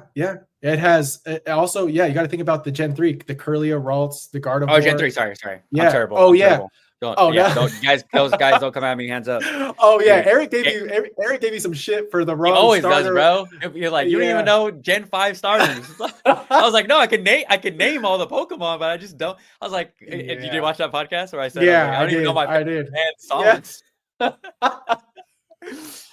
But yeah, it's just like this. I don't want to say this stuff just always goes up, because there will be another point in this hobby. Because I was telling you, there was a point where fossil booster boxes from Wizards of the Coast were selling for like $40 or $50. There was a very low point in this hobby. Manson made a video about that. Yeah. The landscape has changed though. I think YouTube, Instagram, TikTok, the rip and ship culture, it has literally just like nuclear bombed, and we're all living in this new terrain, and this is how it is for English. Honestly, Japanese rip and shippers too. Like I'm telling you, like. Right. But what I'm saying is, like, sealed product, the how much of it is getting ripped on a day-to-day basis blows my mind. Dude, it's scary. Like these streamers can't even get enough product to rip. It doesn't matter. They'll buy it at these high prices. They can't get some of this. And that's a scary. Yeah. I don't know. It's scary. I don't know, man. I don't how do you feel about that though? Like truly. I have friends that are ripping shippers. I do, but I don't agree with it. I don't like it. I'm like, I think everyone should be ripping their own packs. But sometimes people don't have the they can't get it themselves. And like it's some of these people are probably like, some of these people could be very lonely, and this is their way to be social on an online, like opening packs with friends around you is fun. It's fun. And then that was something I wanted to bring up about Elisa's comment is like, Elisa, I highly recommend, even if you have friends that aren't into Pokemon, give them a few packs. Like I was telling Henry over the weekend when I went to my uncle's house. My family is a little dysfunctional. We haven't seen each other in a little bit. My half brother and I and my stepbrother, me and my stepbrother have a hard time connecting with him because of the age gap and just different time. We grew up differently, and he was a little separated in a sense. So like he feels a little different about us. So what I did is I brought Pokemon packs. Because he probably doesn't know anything about this stuff, but he had fun opening it, and he pulled the secret Pikachu from Crown Zenith out of one pack, and it came with the Mew Galar Gallery. And I'm like, dude, you just hit like two of the best cards from the set. And he's like, what am I supposed to do with it? I sleeved him up. I put him in card savers. I gave him an extra pack of Stellar Crown to rip.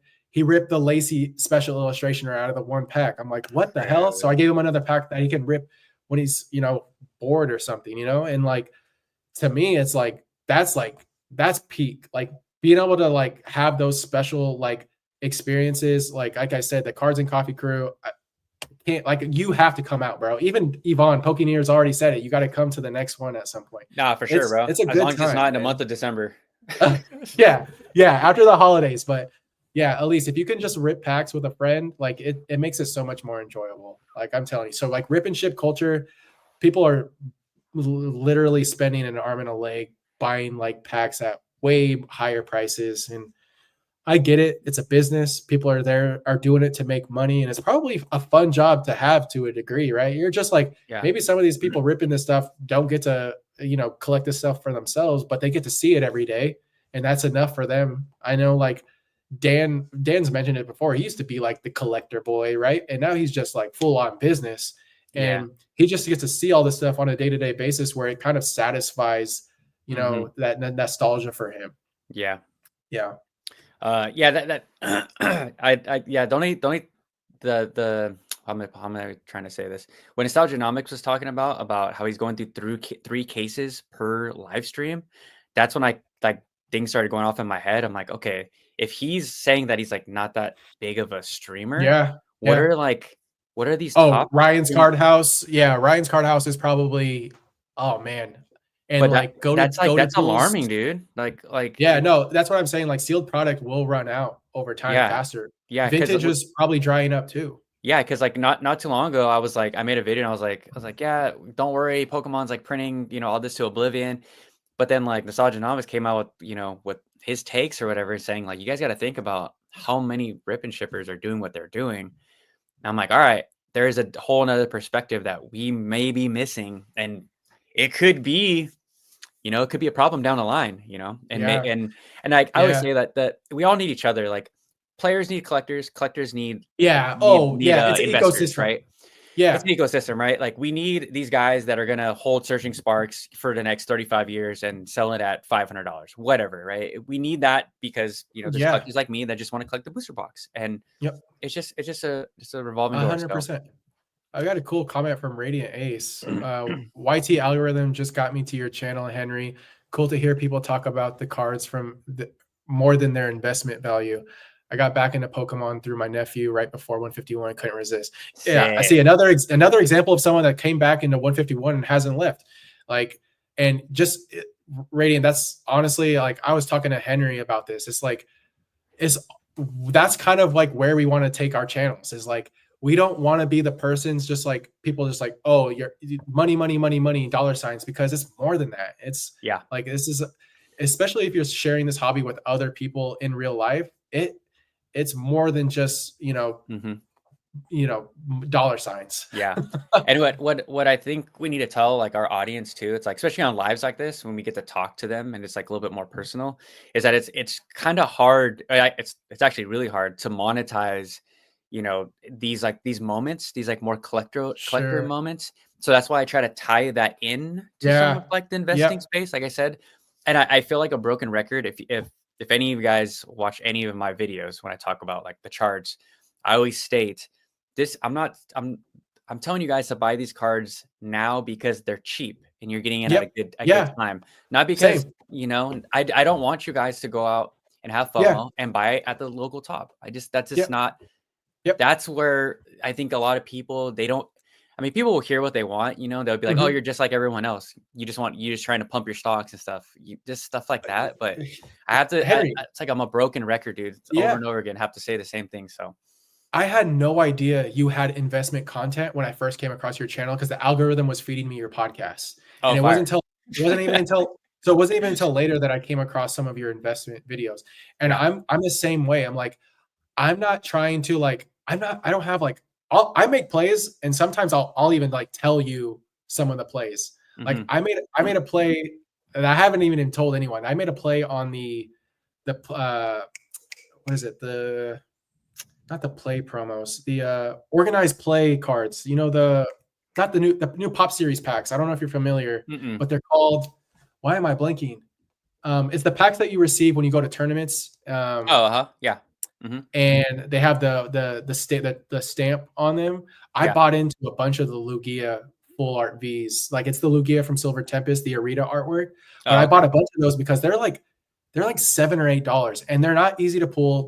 They come from expensive packs. Like to me, it's just like you take opportunity and build it into your collection later to the cards that you actually really want. Because like I bought a ton of those 151 UPC Mew promos sealed. I was buying them for like $2 to $3 a piece. Now they're like $13, $14. Dang, I didn't know that. Oh yeah. Yeah. See, Drew's over here finally spilling plays. Yeah. And I made a video about the value leap. And it's like this concept of like turning, like you want to achieve this high-end card like the Umbreon VMAX, right? But you look at cards that have potential growth in the long run later on, and you kind of just hold on to those cards, grade them. That's why I'm really trying to push you to grade Henry at some point, just so that you can see how it can elevate your collection or get you to, like, you can spend more money by selling off these slabs that you don't care as much for and just want that binder collection. Like, just don't tell everyone about the imminent unlimited. Shut up. You're such a boomer, bro. Unlimited series, yeah, stuff that no one cares about. He's trying to shill it because that's his cup of tea. Dude, I like talking about just Japanese E series cards.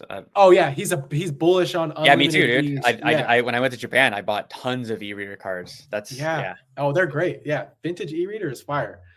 But yeah, there's an opportunity. Like, you look for cards that are cheap, you grade them that they have like a higher value. You can turn 6 or 7 of those copies into 10s and trade it into something like the Umbreon VMX or whatever your grail cards are. There's ways to grow your collection at a fraction of like no, for sure. You know what I mean? For sure. Yeah, there I do have. I remember when I first started thinking about like the whole grading stuff. This is, I mean, way early into my channel, that the Gengar from it's a trainer gallery from Lost Origin, where he's like sitting around the fire, where he's like, oh yeah, the Gengar. Yeah, I have that in Japanese, right? I have it like 3 or 4 times in Japanese, and I didn't know in like a PSA 10 it was like $80. I wonder what it is now, dude. Yeah, honestly, and I was like, this is like years ago.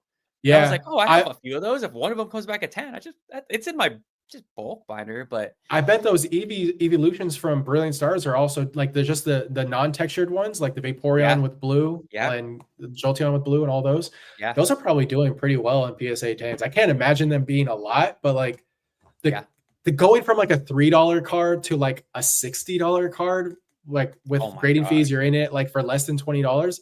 You can kind of see if you buy 10 of those copies and grade them, and you know what I mean? You're not going to get 10s on all of them, most likely, but you can see how that can play into your collection and growing your collection a lot faster. Regardless of how you feel about having graded cards in your collection. You can literally just be someone that grades, sells them all, and buys your PC and raw and throws them in the binder. Like, for sure. That's a strategy that could really benefit someone. Yeah. Do you remember one of the first graded questions I asked you when me and you like first started talking? I was like, where do you keep all your slabs? Like, what do you do with them? Yeah. Binders are efficient. So I have like a Pelican case, which is like those foam cases. Pick and pull foam cases. So I have like my entire Sword and Shield alt art master set is in there. It actually fits perfectly with the Galar gallery. So everything textured in the Galar gallery is in there. But then I have like those like white boxes. I forget what brand they are that everyone's familiar with, that they're like 2 rows that I can put slabs in. And then that's where all my alt like graded cards go. But yeah, they take up a whole lot more space. There's a lot of plastic. It's a lot of plastic. Do you have any? I think you have some questions for me. I don't have them up for me. If you want to ask me. Oh yeah. I got a question for you. Let's see. We kind of covered. Let's see. Let me give you. I want to do some spicy. Oh, okay, all right. I mean, this is all fun and games, you know. But I mean, I hope that Jake has got to know me. Yeah. With the like, I try to filter as much as I can, ladies and gentlemen. But give me, what's one of your biggest pet peeves about the hobby right now?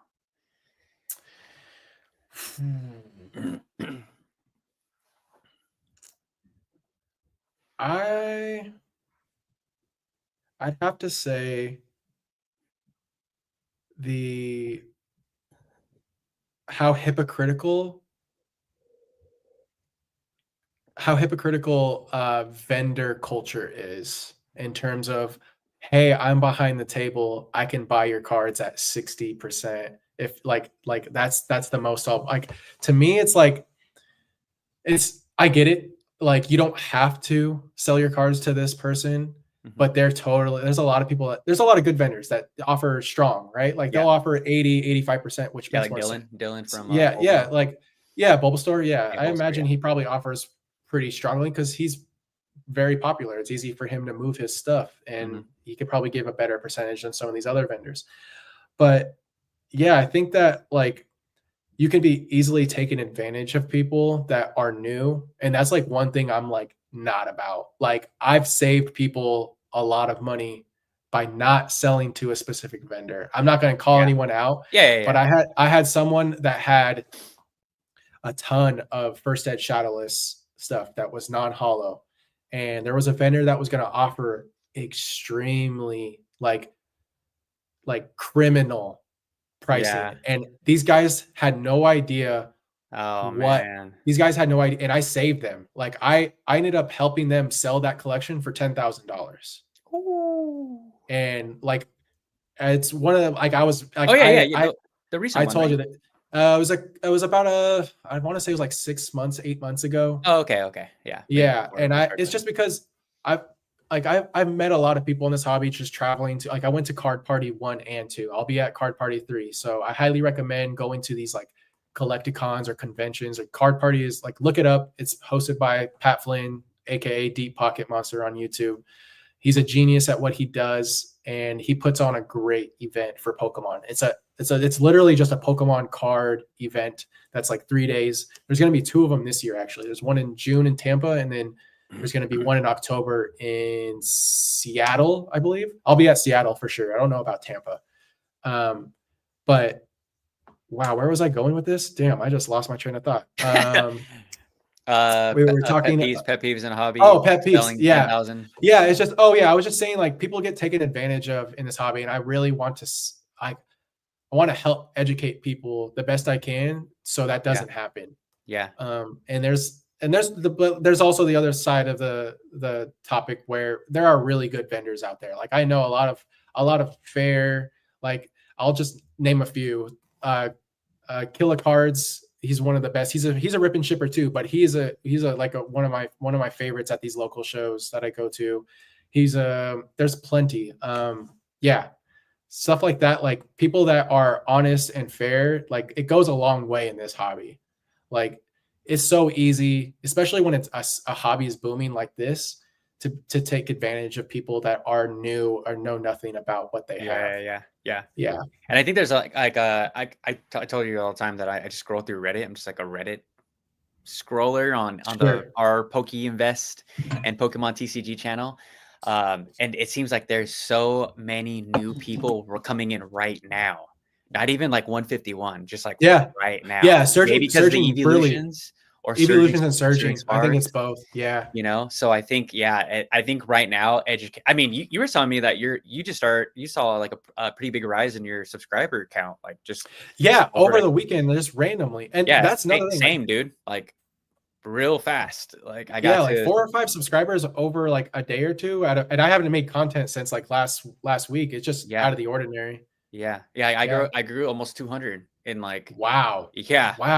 And I think I think it's because of the like I was probably shilling the heck out of Pokemon content too. It's probably like that's awesome. That's wow.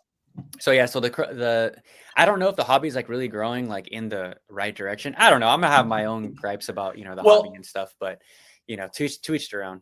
Yeah, I think the hobby is always like there's always going to be like a large amount of people that come in, and then a lot of them trickle out. But a lot of I don't want to say the fat gets trimmed off, right? And the hobby continues to grow naturally as like people come in, half of them leave, and it's like this like a cycle of people coming in and out of the hobby. But it's always getting stronger. I feel like the hobby is probably stronger than it's been ever before, honestly. Like even since the birth of Pokemon. I think there's always like there's always like as newcomers come in, or even like new investors come in for the wrong reasons, there's like a whole swing shift with like guys like me and you that are just like real diehard Pokemon fans. So there's incoming on both sides. And with time, a lot of those people, they fade out of this hobby so fast. Like they build a pretty bad reputation for themselves, and they realize that it's not as liquid as they think it is. And there's a lot of that in this hobby. And like, oh, I'm up so much on my sealed investment, but I'm like, when you sell it, that's going to be a different story. Like, I'll be honest, I'll be transparent. It's actually pretty easy for me to move stuff here because I'm in the Bay Area. There's plenty of collectors. Yeah. Like I've I have a pretty big network at this point to be able to move stuff. But for someone like in like Nebraska, Louisiana. Louisiana, Kansas City, these cities where like their populations are much smaller, there's probably not a big culture for that in their local town. You have to think about all of the selling fees online, and especially if you don't know anyone, you have to sell on like eBay where you can get the most visibility. Versus me, I can go on Instagram and list something, or I can go, I don't know, on Facebook in my multiple groups that I'm in and probably move something there for 90%, depending. Like I just sold a Surging Sparks Pokemon Center ETB last night for $100, and I like, to me it's just like, it's easy. But like you think about someone that might be in one of those cities or in another country, which is a whole another factor. You lose a lot of those gains, and it doesn't make that much sense at that point until you actually hold it for a really long time, and then you have actual gains where those fees don't matter so much. Exactly. They're like I explained this multiple times to my audience, is like there is this consolidation period for a very long time where your investment might sit there and it may not move. It may be almost impossible to sell, but then you will get to that point where the box is $500, and then you're going to have but you're going to have a lot of sitting money for a very long time. If you're new to this, if you're not like a big dog, like it's going to be hard. I think for guys like us with the channel, or like I said, with you with your Instagram, it's a little bit easier, you know? Reputation. And a lot of people get scared when there's like down points in the market and they just sell off everything, and I'm like, that's when you should be holding, and just because there's going to be ups and downs, and people that are like riding this high right now, ride it while it lasts, because it won't be this way all the time. And just be careful and be conscious of what you're buying right now, because it's pretty pumped at this point. Like, like I said, I'm staying away from Surging. I'll stay away from prismatic singles.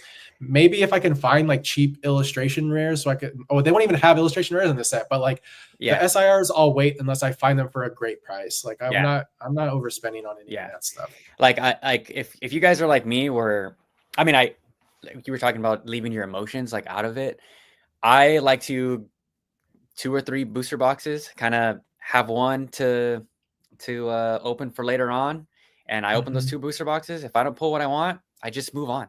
You know? And it took me a while to get there to that point. You know, I would watch Danny Phantom's video. I would watch Twice Baked Jake. They would always just have just induce FOMO into me, and like, oh, this, like, you know. Like Rev does that unintentionally, right? Like when he's opening what was it? Lost Origin, he couldn't pull the Aerodactyl, or Astral Radiance, he couldn't pull the Machamp.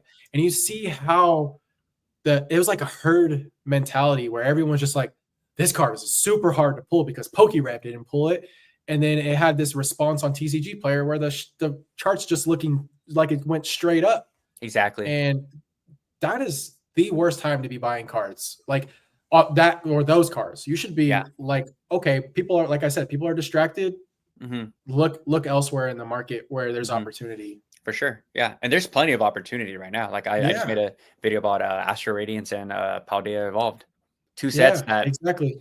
And Silver Tempest. If you guys want to buy Tempest, still available. Yeah. You can still rip it too. It's like $170. Like, just go have fun. You're still gonna have fun. Like MSR. I know MSRP is not what people buy or pay for, but I mean, you just think about it, because it's like on like TCG Player, it's selling for like 180. It might be selling for more on TCG Player, but you can still buy it if you're in the US Pokemon Center.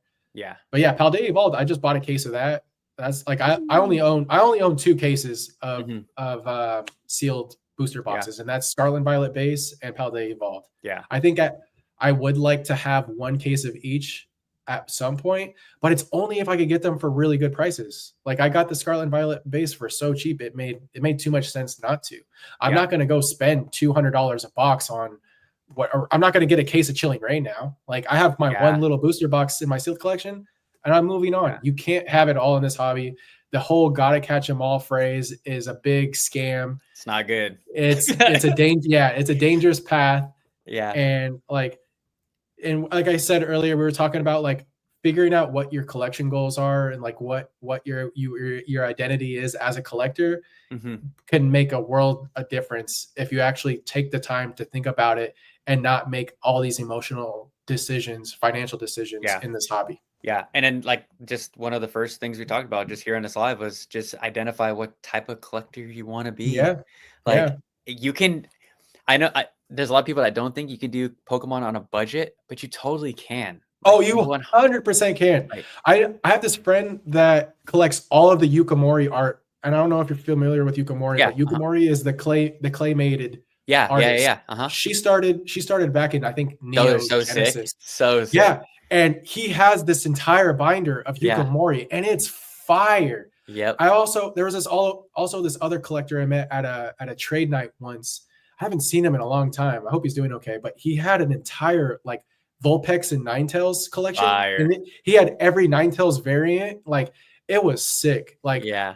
I love seeing stuff like that. Like those are the type of passionate collectors that like they don't have to have like this super expensive. And that's another thing is like the culture, and we talk about this at Cards and Coffee, the culture of the collector has changed to like having all of these grails and high-end cars. And then like it's some of the best collectors have some of the cheapest collections. You know what I mean? It's like cool you have this Gold Star Rayquaza and a PSA 10, but like do you have like, I don't know, you don't have the attachment compared to like a binder that you've worked time into. You know what I mean? I don't know.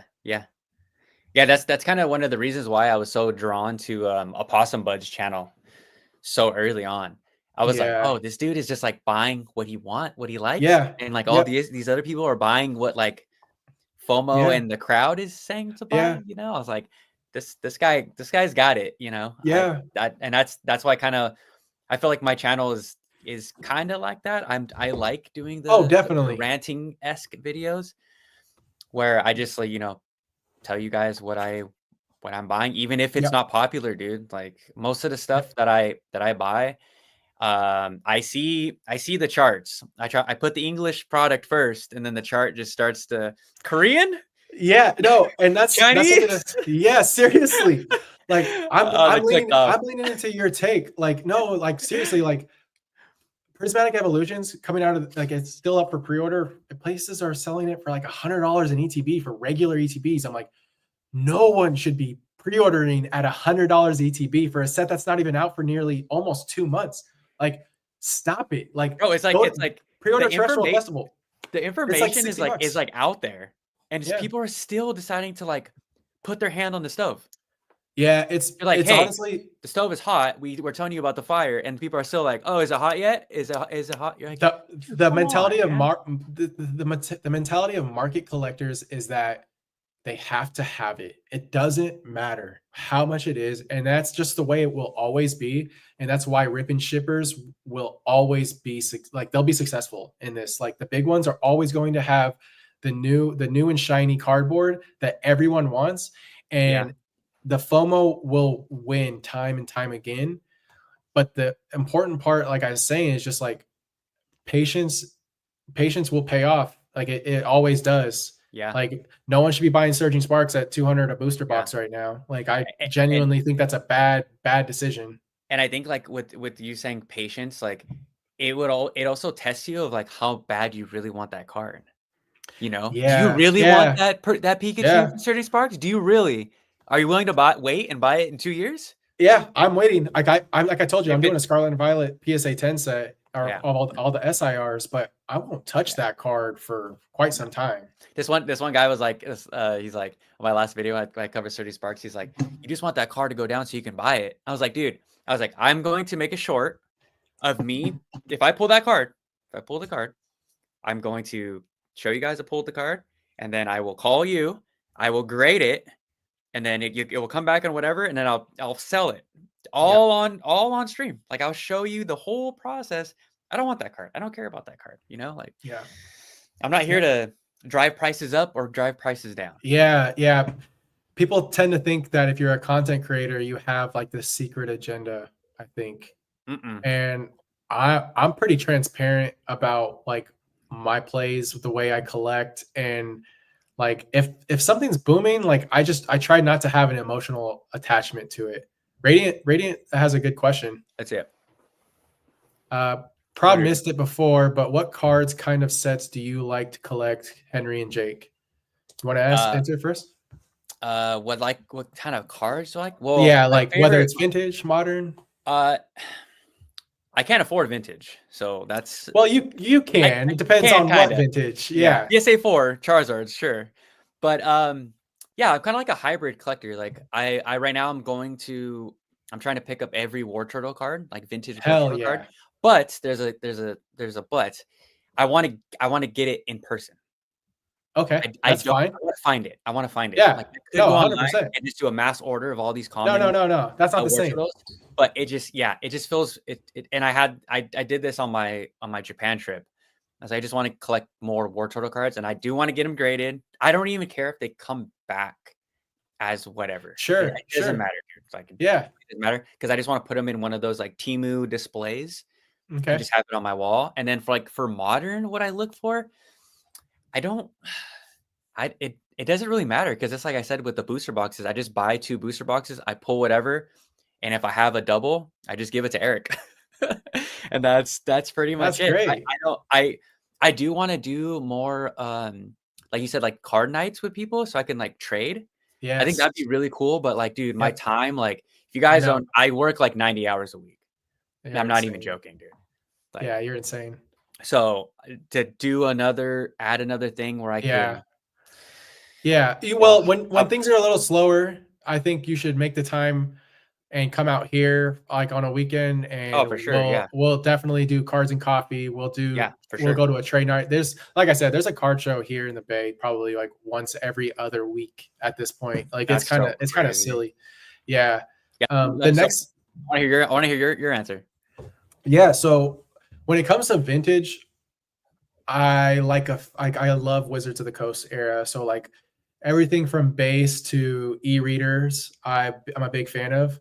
I'm a big Blastoise collector. I started a PSA 9 vintage collection. I got one of my biggest cards in my personal collection at the first card party, which is the first ed Blastoise from base in a PSA 9. I traded a bunch of stuff in order to make that happen. It's like a super grail for my personal collection. And like I've been grading, like I have 5 Blastoises in PSA I 10 know, dude. from 151, and then I have like 4 in Japanese and in tens. But like I big Blastoise collector, and then I like gold stars. So I've stopped as of the past year because they're I'm just getting priced out of a lot of them. They're so And crazy. yeah, like I picked up my first gold star in PSI 9 at card party as well, the first card party. I traded like 2 or 3 alternate arts in PSA 10s for it. And I'm like, to me, it was like a no-brainer. Mhm. I picked up Vaporeon, which is one of my favorites. Sick. The Vaporeon Gold Star. I have 12 out of the 27 original Gold Stars in PSA Fire. 9. A friend of mine has them all in That's PSA crazy. 9. Yeah, he like shout out to yeah. Do you know if they make them in, other languages Yeah, besides they're in yeah, Japanese. yeah, yeah, but besides those, the popular 2? You know what? Quilly might be able to answer that. I actually don't know if they made them in any other language. Mm. I'm almost maybe Spanish. I'm not entirely sure, but the German? goals German? 'Cause maybe. that's the WotC era too. Well, no, this was early Nintendo era. Oh, So or this the Nintendo was era. Oh, 2000. okay, Yeah, okay. so yeah, this was like right after Wizards of the Coast when Nintendo took over for some time. Mm, But yeah, the Gold Star Mudkip is my favorite. I don't own that so yet. sick. It's just So I'm sick. getting priced out of that one too. Yeah. Like I don't have any of like the big ones. I have like the Gold Star Johto dogs. I have Vaporeon, Flareon, Jolteon. I do have some of the big hits. I have Kyogre, Groudon, and Fire. Metagross in PSA 9. Mhm. And I think I have like Reggie Steel and Alakazam and Celebi. I got a really good price on like Yeah, of that's some of sick. these. Like some of them I like compared to what they're doing now, but like it sucks, man. Like my goal was to have them all. And I like that's the thing about collecting is like sometimes you gotta switch gears no matter like how much you want to have something. Like know your limits. And like to me, it's just like it's a waiting game. And like I'm in this for the long haul. I'm gonna be collecting probably my entire life. Mhm. So to me, it's like that's the journey, and like I enjoy the journey of collecting more than just like having it all at once. Like Yeah. it loses a lot of its it loses a lot of its spark, I would say, Mhm. if you have, like, I talked about this with JD Chaos, who was in here earlier in the chat. It's just like, if I had all the money in the world, this hobby would probably be a lot more boring. And Mm, I think like being able to like save up or like flip all these cards that I wanted to sell to achieve this big card in my collection yeah. is like worth so much more to me. Like I sold all of my raw shining unlimiteds in for that Blastoise. None of them were tens. Like I didn't count. I think one of them 9, and I was actually sad about that. But it was because I found out the grades later from the guy that bought them, and that was the Shining Gyarados. It was an unlimited, but it got Fire. the PSA 9. But overall, I think I did pretty well. I didn't have the Charizard thing. Yeah, that Charizard wasn't part of that trade, but things like that are so much more special. Like I'll never sell that Blastoise. Like Yeah. that card is super important to me from like Hmm. an experience to like it being like the card that I always wanted to pull as a kid that I never pulled. You know what I Yeah. mean? And Yeah. that means so much more than my alt art collection. As much as I love the alt arts, like you and I really are in line when it comes to like appreciating the artwork. Like I mentioned it in my illustration rare binder video, but like the artists are just killing it, bro. Like, and they're not gonna stop. Like people are just like the next set's the best set. And you know what? It's kind of true because these It's true. illustrators like It's Shinji true. Kanda, that new Roaring Moon. I have people like Quilly who are like these vintage collectors that are primarily vintage collectors coming into modern because of these like beautiful artworks like that Hmm. and the Raging Bolt that got leaked. Yeah. Those artworks, and that's like I said, it's not gonna stop. So you're never gonna like don't FOMO because there always be bigger and better things Yeah. in this hobby. Like Yeah. so yeah, but I collect that, and then from a modern standpoint, I collect all the alt arts in PSA 10 Radiant. I have a video on my channel that I showcase every single alt art in PSA 10, and they're not just any PSA 10. You can ask any of these guys that are in the chat that are part of the Cards and Coffee crew. I am very particular about my 10s. Like I'm flashlights up. I just Hell yeah. swapped my SP. I actually have it right here. I just swapped my Espeon Venus Fusion Strike for a better copy. I graded one myself. I cracked an AGS.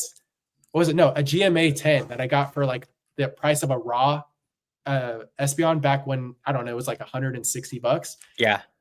I crossed it at PSA and it got a 10, but I knew it had like a light scratch on the back and it still got a 10. And I just swapped it at a card show today for a better copy. And now I can go to sleep at night knowing that this is a nicer copy. But yeah, I'm a big fan of the alt arts and special illustration rares and illustration rares. Like that's my jam. I wouldn't be in modern if that stuff didn't exist. I'll be completely transparent about that. Like modern is what it is because of the artwork and the way that they've brought those Pokemon to life, bro. Yeah. Yeah. Like the video games did it for us when we were growing up, right? Like you're getting to battle with these Pokemon, you're training these Pokemon, but now you're seeing it through the lens of the storytelling through these artworks. And Hmm.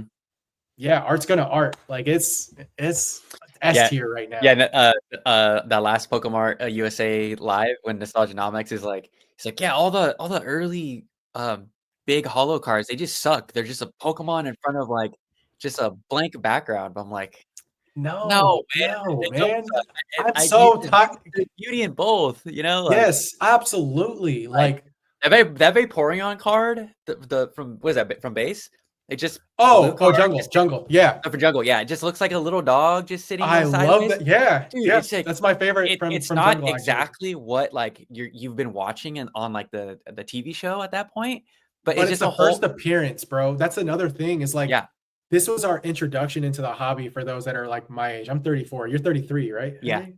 Uh-huh. Yeah, like we grew up with this stuff. Like I remember certain cards that were like just clicked with me. Like the Cubone from Jungle, Mhm. like that card will always remind me of like a very specific point where I was going down like to my neighbor's house and I had just found out about base set probably like just a couple of weeks before. And Yeah, he comes to the front door with jungle packs or fire. fossil. Is it jungle or fossil? It's jungle. And Jungle. he's opening jungle packs and he pulls the Cubone. I'm like, whoa, this is crazy. Like Yeah, they're bringing in all the Pokemon. So like, yeah, vintage has a special place regardless of how you feel about the empty or like stock image backgrounds. It's like first appearances, those rookie cards that like that just give you that like, oh, like I grew up with this stuff and like For sure. it's still around. Yeah, I'm all about vintage and modern. I love both equally. Let's take Quilly's What did question he right here. ask? If y'all could rip one set until you hit your chase card, you have infinite money. What set would it be, and what card are you chasing? Oh, Infinite. damn. Oh man, That could be any set. any Any set. set. Well, you guys gotta remember, like I wasn't involved in the XY era, black and white Oh yeah, I era, wasn't a big. or Sun and Moon. Well, I've been watching a ton of I just been on YouTube watching people open like just all the tag team era booster box. Yeah. Hmm. So, I mean, any of them. I really like Unified Minds. Which card? Which card would you want to pull? Like if Uh, you can just rip infinitely until you pull your chase card. what's What would your uh, in is it the biggest in card in Unified Minds like the Raichu, the Alolan Raichu? Oh, I love that. I still need that, man. That card's great. I haven't. I I love haven't. that. Yeah. I Yeah. don't No, like I love that card. that'd be like one I'm thinking now because it's like What about what I something vintage? Like what would be a card that you would love to like like a box that you'd like to the open? I already know mine. I'll say Aquapolis. I would love to pull the Crystal Lugia. yeah. See, Like I had no like yeah, the Neo I the didn't grow up with that, but I would love to pull that or Shining Gyarados from Neo Destiny like yeah, mine would be like or Neo Rev. I don't know, like that one's tough, dude. What's like a Hmm. big vintage card that you want to have one day? Is there one in particular that whether it's raw, graded, like if there's one vintage card you want in your PC, what would it be? I Oh can tell you the man, set. that's terrible. And Shining Charizard, maybe Shining Raichu. You have like because Neo was all the shinings. Those are and then yeah, you had the light and dark. because what are the two Neo sets? Neo Discovery, There's Neo four. Genesis. So Or there's four. four. Oh my Yeah. god. So in What's the first one? Is first one's Neo Genesis. That's the and only that one I has opened. That's the only one I rookie. opened. That's the rookie Lugia. That's number 9, I think. Okay, then it would be that. Oh It would yeah, be Neo that. Genesis, great. Yeah, Like Neo that set is fire. That's like the Yeah. Johto. That's like the Johto set right there. Yeah, Because yeah. you get 2 of each starter in their final stage. You get 2 Mega Neums, 2. That's one with Skarmory, right? Skarmory's in that set too. Yeah, that's probably like I know it's probably not the answer that they want to Dude, hear. no, Skarmory's But fire. the first time I saw Skarmory, dude, I was like, bro, oh, yeah, this thing is so sick. We get a medal because like I mean, you always get a regional bird, right? Sure. But I was like, oh, but Skarmory was just so different, so badass looking. 100%. I was like, oh, dude, it's it. But dude, I talk about this all the time. Skarmory and Donphan from Johto are slept on hard, bro. Oh, for sure. Yeah. Hard. I told Eric the story of like, I don't know. I told the story a million times on the podcast, but so when did you watch the Pokemon movie when Donphan got like released to the? Oh, yeah. It was like the first. It was the first Pokemon movie. 2000, right? Pokemon 2000. Was it? I can't remember, but it was when Donphan shows up and you're like, he rolls into the it's a battle with Squirtle or something. Yeah. With that, yeah. When they're on top, yeah. So I remember this. This is like there was no other Pokemon that says 151. Oh yeah. So he was the first. Yeah, he was the first one. So like, bro, I remember this moment like it was yesterday. Like kids were like throwing their popcorn buckets like up because we didn't know that any other Pokemon were ever gonna come into the scene. It was. And he just looked so tough, dude. Like, Donphan and I just remember like me and my cousin like mouth like open. I was like, oh, dude, he's gonna be like the next Charizard. Yeah, we didn't know. He's like, oh, he's just gonna come over. This is the new bad legendary guy. Yeah, he's a new legendary. He's just a come. He's like, he's gonna beat all the. He's like gonna beat Charizard. He's gonna be. Gosh. So like, dude, and like dude, if I you could hear the way this movie theater sounded with all these little kids just losing their mind, it was like a bomb threat went off, dude. Like we don't. You know what's sad? We'll never get that again. Like we'll never have that because like. Nowadays, everyone knows what's going to come, right? Before we'd see all these leaks and like back then as a kid. I know, dude. Oh, it's like it just hit so differently. Like the internet, as great as it is, it ruins a lot of those experiences for us. Like I can't take it for granted. Those times were epic. Yeah, like I remember people used to think Mew 3 was going to happen. Like Pokemon Mew 3 was like this possible new generation of Pokemon. It sucks that like ignorance really is bliss. That's what I was telling Eric the other day. Because like when I came back in, like I said, I didn't know anything. I was getting like league. I was like buying those little battle decks, collection boxes, whatever. Anything that had Sure. Pokemon cards in there, I was buying. But it was cool because the first card I pulled was just a holographic. What was it Hisuian or the Hisuian Arcanine? Zoroark? No, Oh, the the Arcanine. Arcanine? Yeah, just a holo, right? Dude, Yeah. I treated that thing like it was worth $100. I didn't know. I didn't know about It's that TCGs child, there. it's that child experience. Dude, Yeah. I grabbed that thing so carefully, put it in a top loader, penny sleeve, put it into a top loader, and I was like, this is it. This thing is sick. I didn't know. Remember, holographics were it. I didn't know alt arts existed. I didn't know EX cards or was it V cards. I didn't know V cards existed. I just got this holo card and I was so hyped. And I was like, wow, like how amazing, or how much would I pay to like go back?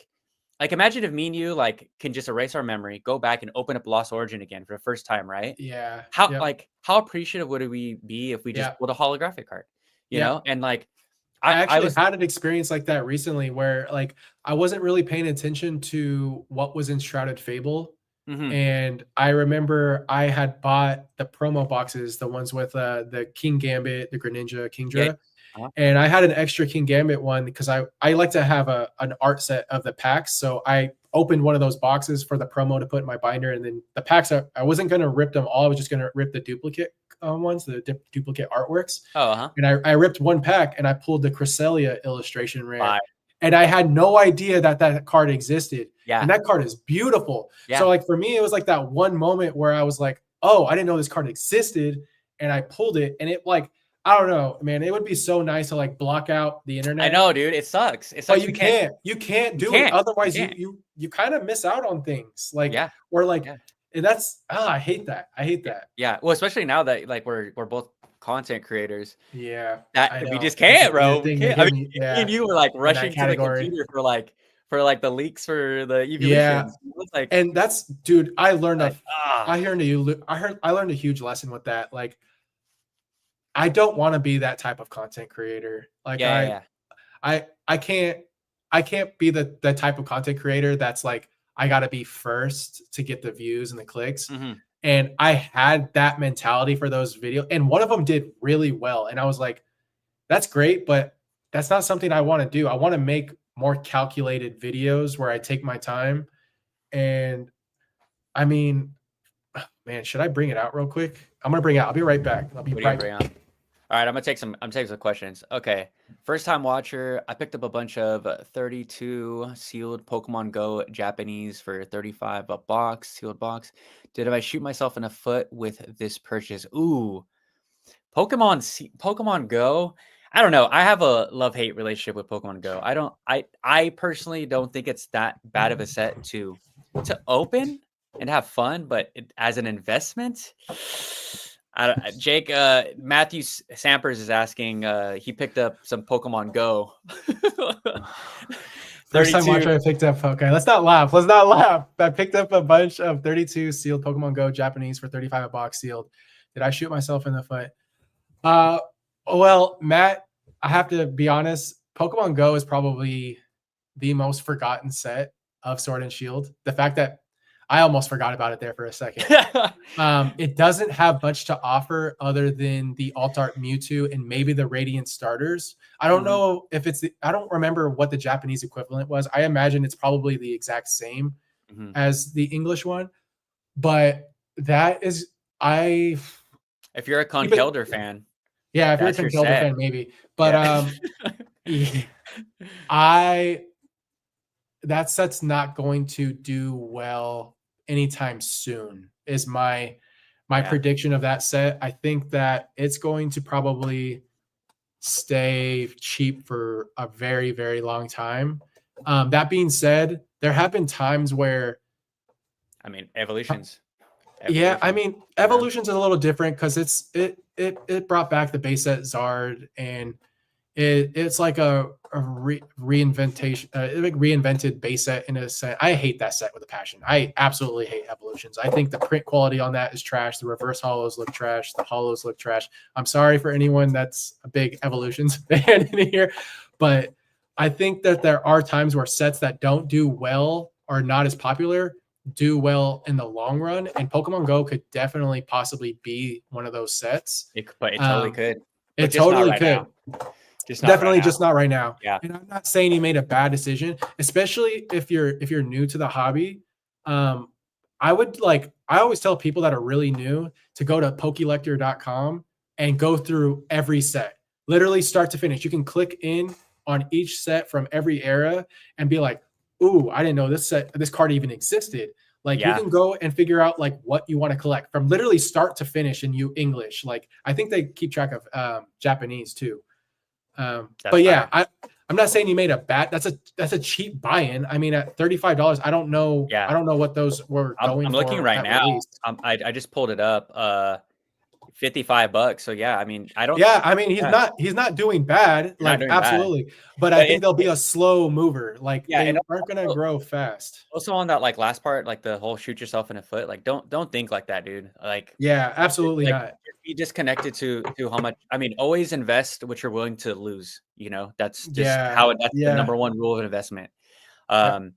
And if you got it at 35 and the booster box is at 55, I mean, you're technically up. Yeah, Like that's if you want to 100%. sell, I mean, you just made, Yeah, 20 yeah. plus. You made some profit for sure. But I think it's a good looking box too. Like I'm looking at the box. Yeah. I don't know, Pokemon dude. Go, Like I said, I'm weird. I like the boxes. Like I'm a no, box guy. no, me too. No, I come from like a graphic design background. So Yeah, oh, yeah, to you told me, me. like, Yeah. I absolutely love box art and Yeah. like I talked about the ETB artwork. Like some of them are just sick. I wanted to go back to I grabbed some of the stuff. So like I was telling you about how I want to make more and I want to make good content that excites people, but also can maybe teach them something too. Mhm. And I'm not going to give anything away about what to expect. I'll leave people guessing, but for those that want to see some crazy stuff, so that is a First Edge Shadowless Venusaur. Fire. And there are two Charizards, First Ed Zards. Now I'm going to be making like a lot of content about this and about how I have these in my hand. I will be making that very, very soon in the next week. So look out for that.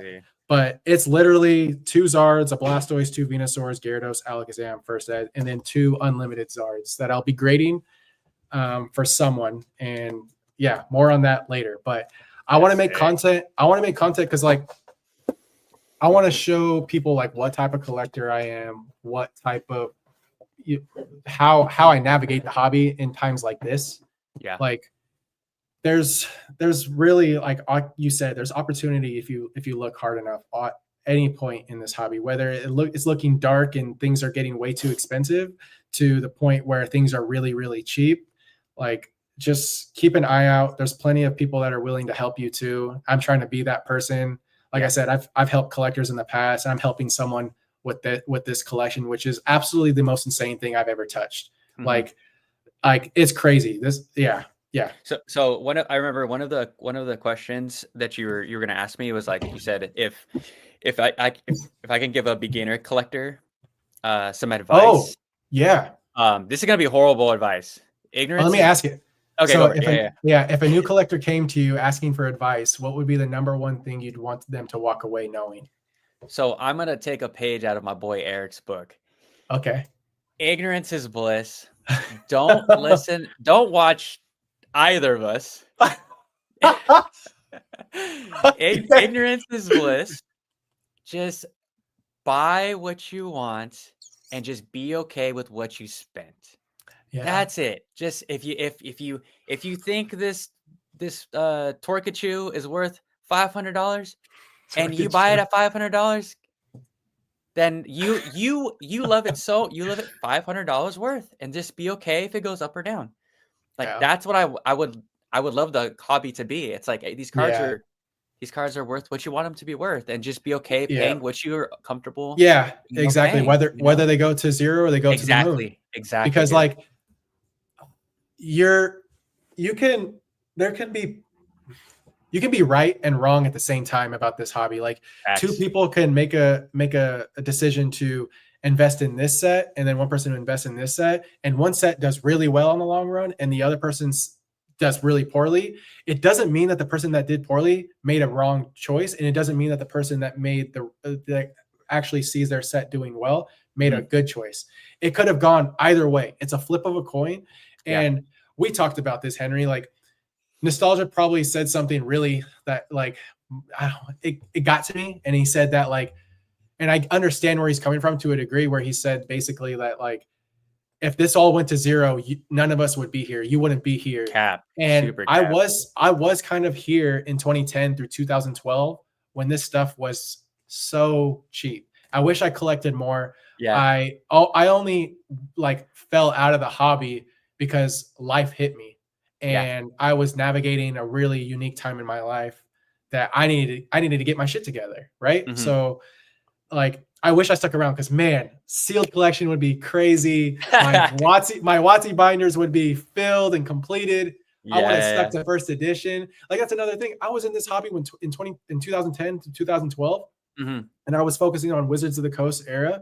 And I didn't even care about first ed. I just wanted my unlimited sets. Like, no one cared about this stuff like they do now. Know, dude. No one cared about, like, you don't have to be looking at charts of these cards every day. Just, like, appreciate the artwork.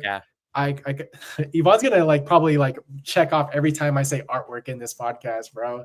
Probably a bingo card or something. But did you see it's an older video. It's like a Danny Phantom video. It's talking about he was buying $15 Charizards. Oh, dude, I remember base set packs being like $30 or $40, bro. Like, I didn't buy any. He was. I just thought I had time. He was showing all of his prime cards that he was buying for, like, nothing. He's like, he's like, these are the things that people wanted. He had a whole, like, box about that big. On just going through, like, he's like, oh, these are all the prime cards that I collected over. No chaos. Like, nobody wanted this stuff, you know. I'm gonna find I'm gonna find Orion's video where he brought chaos onto his channel, and he has an entire Gold Star complete set in his binder, and he has some of the eBay prices that he has the eBay emails for the amount he paid for those cards, and it will blow your mind, like, how cheap these things were. I'm talking like $10, $20 cards. It's crazy that was a time, and that could happen with these dollar cards that people are collecting right now. You know what I mean? Like, some of these, like, cheaper illustration rares can be something worth holding on to. You know what I mean? So you want to? I think this is my homie Sunil in the chat. I think SSN Neil Patel. I think that's him. What would be your three? This is a question for you, Jake. What would be your top 3 ranked pseudo legendary cards? Cards or Pokemon? I think cards. Oh, pseudo. Mine are the two e-reader Tyranitar cards, and then the Tyranitar. Okay, you already got. You already got me, bro. Because I was gonna say Tyranitar from Aquapolis is probably like one of my favorites. I'd have to say, if it's pseudo, I also like Metagross. So the Gold Star Metagross is gas. Like, that card is fire. And my third, I'm trying to get out of Boomerland in Gen 1 and Gen 2. I'm trying to think of something, or Gen 3. Gen 3 is Metagross. Maybe some. What's another pseudo Pokemon that I'm a big fan of? Oh, Aggron. Aggron's goated, bro. Like, I'm a big Aggron's fire. Yeah, I actually started a PSA 9 Aggron collection because, like, some of these Aggrons in PSA 9, like the vintage, like, I have the rookie Aggron that I got for like $30 or $40 in a PSA 9. Does Gudra have any big cards? Has Gudra got any? It has it. I think it has an I think the Hisuian one got an illustration rare. If I remember, Hisuian is one with the shell, right? Gallery. Is one with the shell. Yeah, it's the snaily one, right? Yeah. I did. Gudra's cool. Like, there's some new modern Pokemon that I'm like, I'm so sick of people saying, oh, these modern Pokemon are trash, bro. Annihilate the whole, like, I got so angry I died and turned into a ghost Pokemon is so cool. I've been wanting an SIR of Annihilate, and I've been wanting an SIR of Excalibur. I think Excalibur. The way that I, like, get into cards that I would never, like, get into is from playing the games. Like, Eric always is, like, pushing me to play all these new Pokemon games, or newer for me. But I'm playing or I'm just about to finish Legends Arceus, and, like, I never ran a Garchomp before, but I was like, you know what? Garchomp and Gabai are pretty freaking cool Pokemon. Gabai is, like, cool. Gudra, pretty cool Pokemon. I never thought Gudra was pretty cool. Is it Shelgon? Is it Shelgon and then Garchomp, or which one? No, Gabai. It's Gabai. Gabai. Oh, it is. You're right. Yeah. Yeah, Which yeah. one's Shelgon? Am I thinking of Salamence? No. No, Which one? Salamence. Oh my god, I'm the worst. Bagon? Wait, yeah, Bagon turns into Yeah, Shelgon, yeah, which yeah, turns yeah. into I can't remember. Oh, I'm They're gonna blanking. Is this? they're I gonna know. grill I think us in it's the chat. Salamence. I can't remember. Yeah, I wasn't a huge. I like a Roaring Moon better than Salamence, but Yeah, Roaring Moon is pretty sick. That, like I said, that new special illustration rare and prismatic is fire. So let's see. What's another question? For us in the chat, the SFA special illustration boxes Charted are worth Fable, it. For the Promos promos alone, alone. Got a Child. Yeah, I agree. Just, Yeah, those is talking about the Greninja and the Kingdra EX oh yeah, promos. yeah, Even the King Gambit. King Gambit's got some love recently. I think yeah. that's like his second illustration rare it's received. I love that artist. That artist is killing it, dude. Yeah, I'm not sure. I can't remember which art. Is it Igawa? I believe so. I don't know. Yeah, I don't want they. to give any Yeah, credit when but credit is due.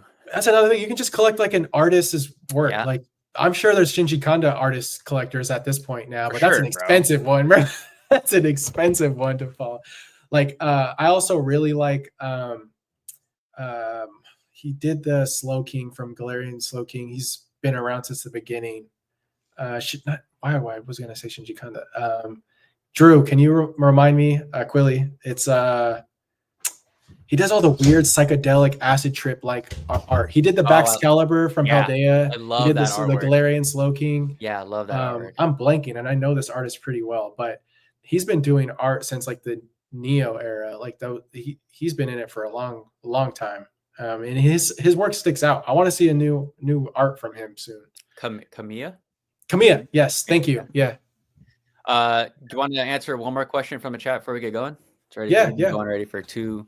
Oh, damn. 10 minutes, baby. Let's go. That was fast. Do we have one more question in the chat? Going once, going twice. Let's see. Oh, I should probably ask you this since we this one Okay. question. Let's see if someone answers or ask another question while I ask this one. Do you have any predictions or hopes for Scarlet and Violet in 2025? Predictions and or hopes. Well, predictions, I think that it actually changed. So in maybe like 2-3 months ago on the podcast, I said that we were all going to get let down when it comes to the evolution set. I thought we were going to get let down when it comes to the Team Rocket set, just because how underwhelming 151 was, in my personal opinion. I just think that it could have been way more. It's pretty basic to me personally, especially like a huge Gen 1 guy like myself. But now seeing all the full cards for pretty much Prismatic and Terrestrial, like it's looking pretty bullish for the rest of the year. And I don't know what a prediction is that it's gonna be everything we wanted and more. Yeah, that's what I really think. Like I think that I was a bear, for so long and for SV, the late era. And now I'm kind of changing into a bull. I'm like, okay, well, it's looking pretty good. And it's heating up. And it's the market scares me though. That's the only thing where that's like, as far as like predictions. The market is it's just a little overheated. And if it's already this hot now, I mean, yeah, I think my hopes is for things to cool off a little bit. Yeah, like that's like my biggest hope for. I don't think it's gonna happen anytime soon. My hope is by summer it chills out a little bit. That will. But I don't think so, bro. To be completely honest, I don't. There's a lot coming. Like we have the gym set, we have the rocket set, we have the black and white. Yeah, that's crazy. Like, yeah, it's gonna be like this for a little while. But yeah, it's like enjoy it while it's here, because like there will be a down point where people are complaining that nothing is catching their eye. Yeah. Were you a black and white guy? Did you play I played black and white. Yeah. Oh yeah. I played. Okay. I mean, I played blue. I played yellow. I played silver. I played crystal. I played sapphire. I think I played a little bit of emerald. I played diamond. I played platinum. I played black and white XY.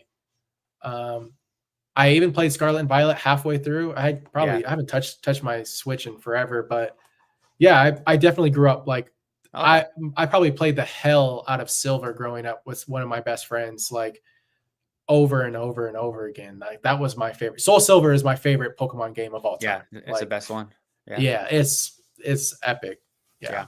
So how about you? To end this, how do Yeah. you predict for the second half of I Scarlet and predict Violet? that we're gonna get we're gonna get more shiny special illustration rares Oh, next year. So we only have 3 so far. We have the Gardevoir, the Mew, and the Charizard. I think we're gonna see more of existing artworks that we already got. So if you think about it, we received a non shiny of all 3 of those prior to Paldean Fates. So we got the Charizard from 151, we got the Mew promo from 151 UPC, and we got the Gardevoir from Scarlet and Violet base. I think we'll see more Pokemon that have received some sort of special illustration rare get a shiny variant art in 2025.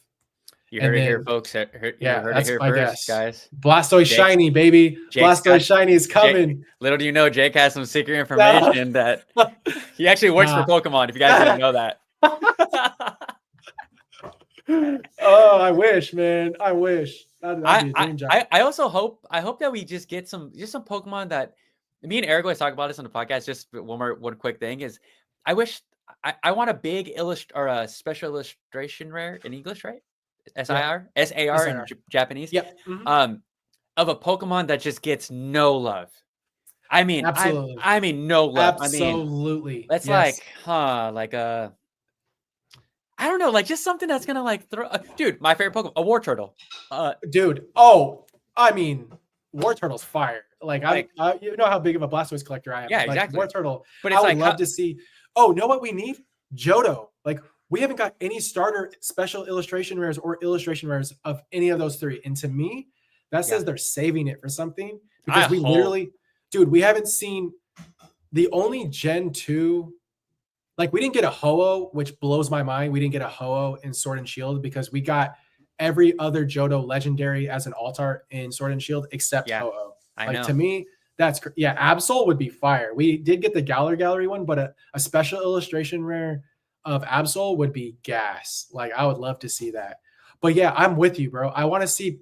That's why I love collecting modern illustration rares and trainer galleries and all of this because there's so many Pokemon that I didn't have an appreciation for that I have a new appreciation for. Like Gardevoir, I know it's probably like a fan favorite, but I was never really a big fan up until this past 2 years where I really love that Gardevoir from Paldean and from Scarlet and Violet. Like, both of those are beautiful cards. And I love seeing Pokemon that I didn't care for get the love that they deserve.